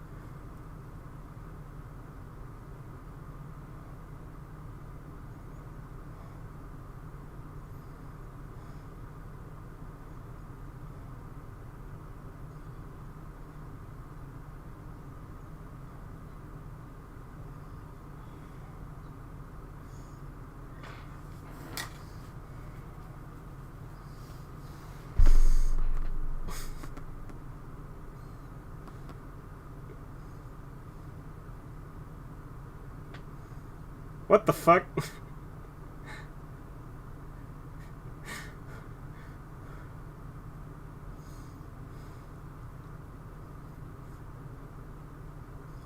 I don't really know why they're playing baseball here, but, you know.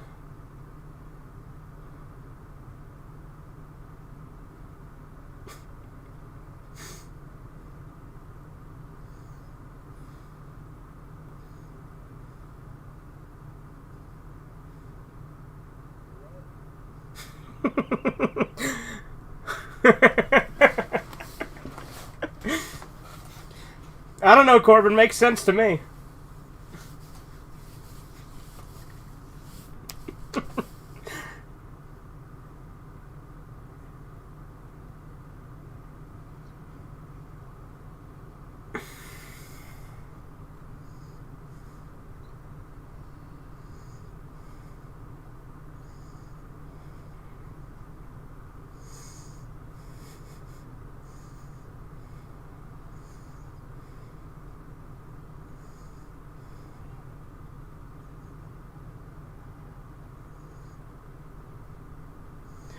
Oh shit, was that was the fucking guy who kept like saying, "Here, take this."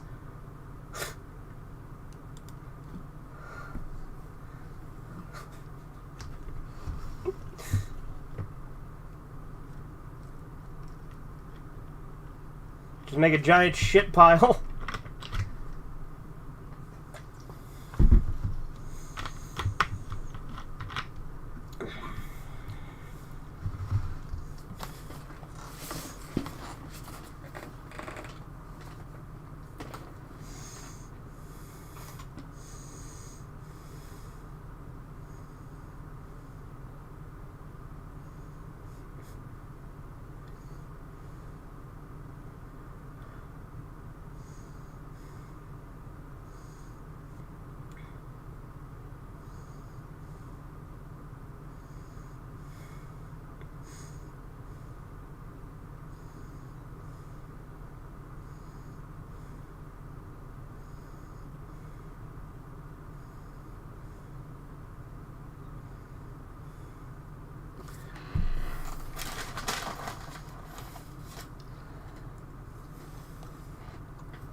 I do like, though, that this movie is just fucking bananas.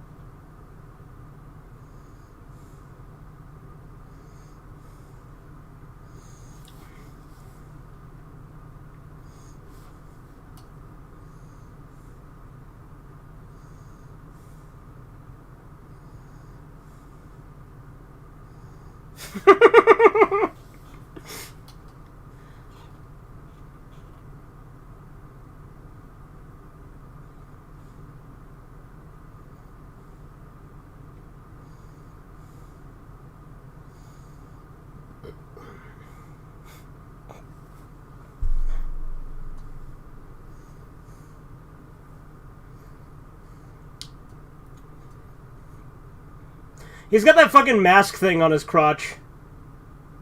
Like the same mask that, like I said, like Elle wears in the Death Note live-action movie. The Japanese one.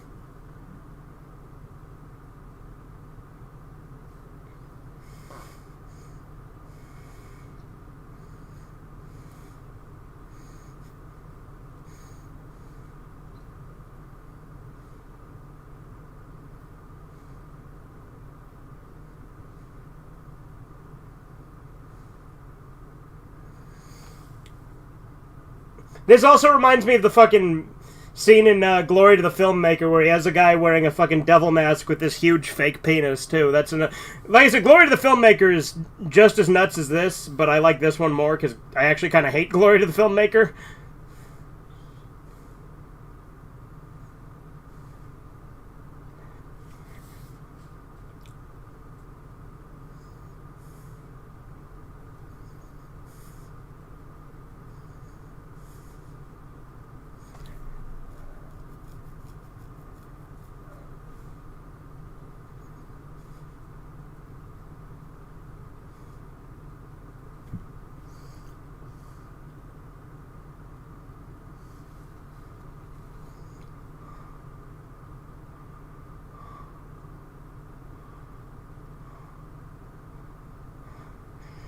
Imagine she starts singing the Spider-Man theme like in the Tobey Maguire movie when the Asian lady sings it.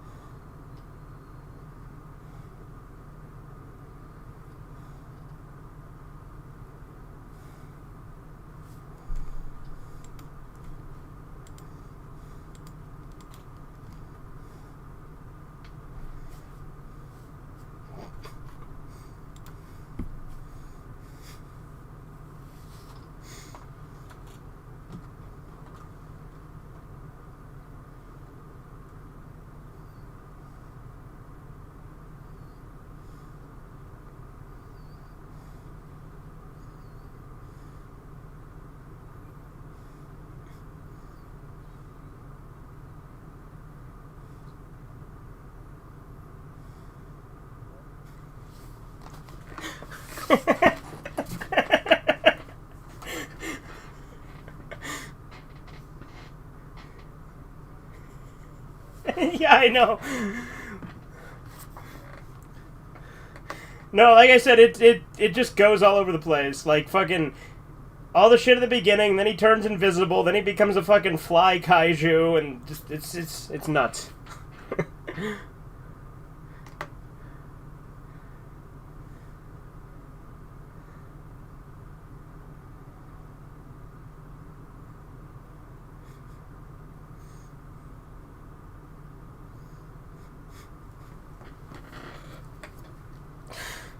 I should show this movie to Theron and try to get him to describe it.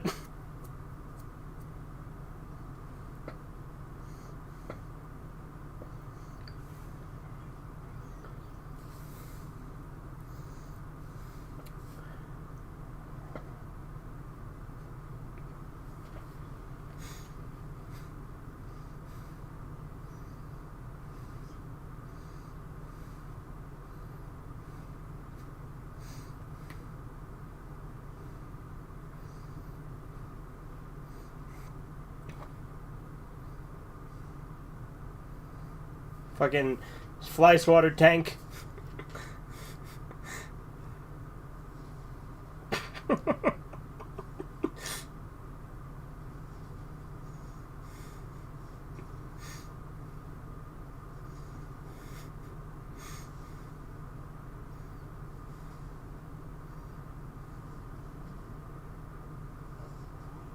Pesky bee, yeah, exactly.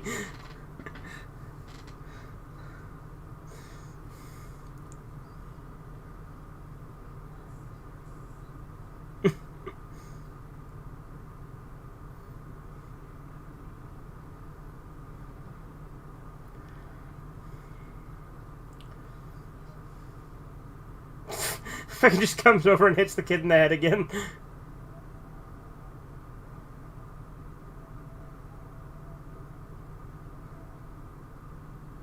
The Flyman is an intelligence mammal. Believe it or not, there actually is a post-credits scene to this movie.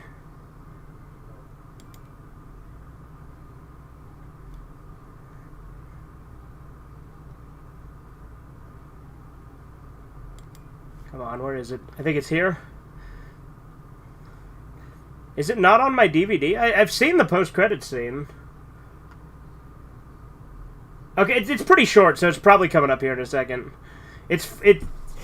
If not, I'll just tell you what it was.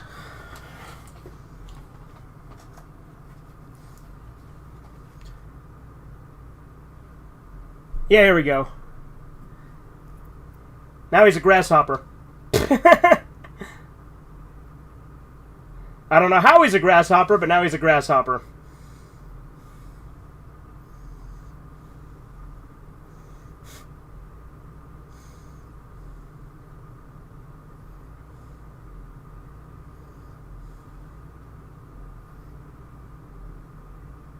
It's freezing up a lot.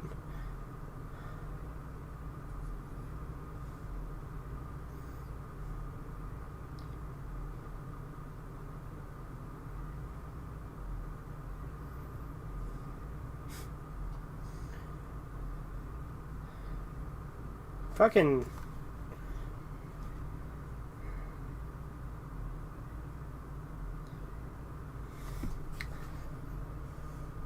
Oh man, it's really fucking skipping a lot here. Yeah, there we go. Got fucking impaled by Tokyo Tower.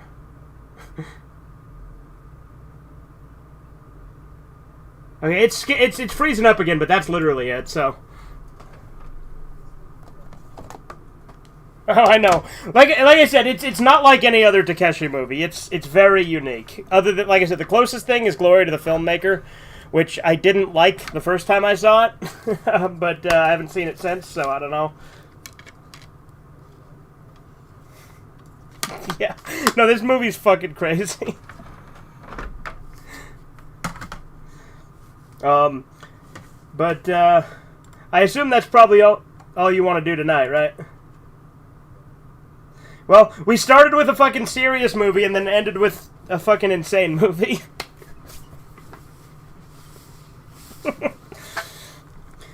But, 2 more Takeshi movies out of the way on Red Eye Theater. But, we'll probably do Kikujiro next time. That's a really good one. But, like you wouldn't believe that these are, like, from the same director if you didn't already know it, because they're so fucking drastically different movies.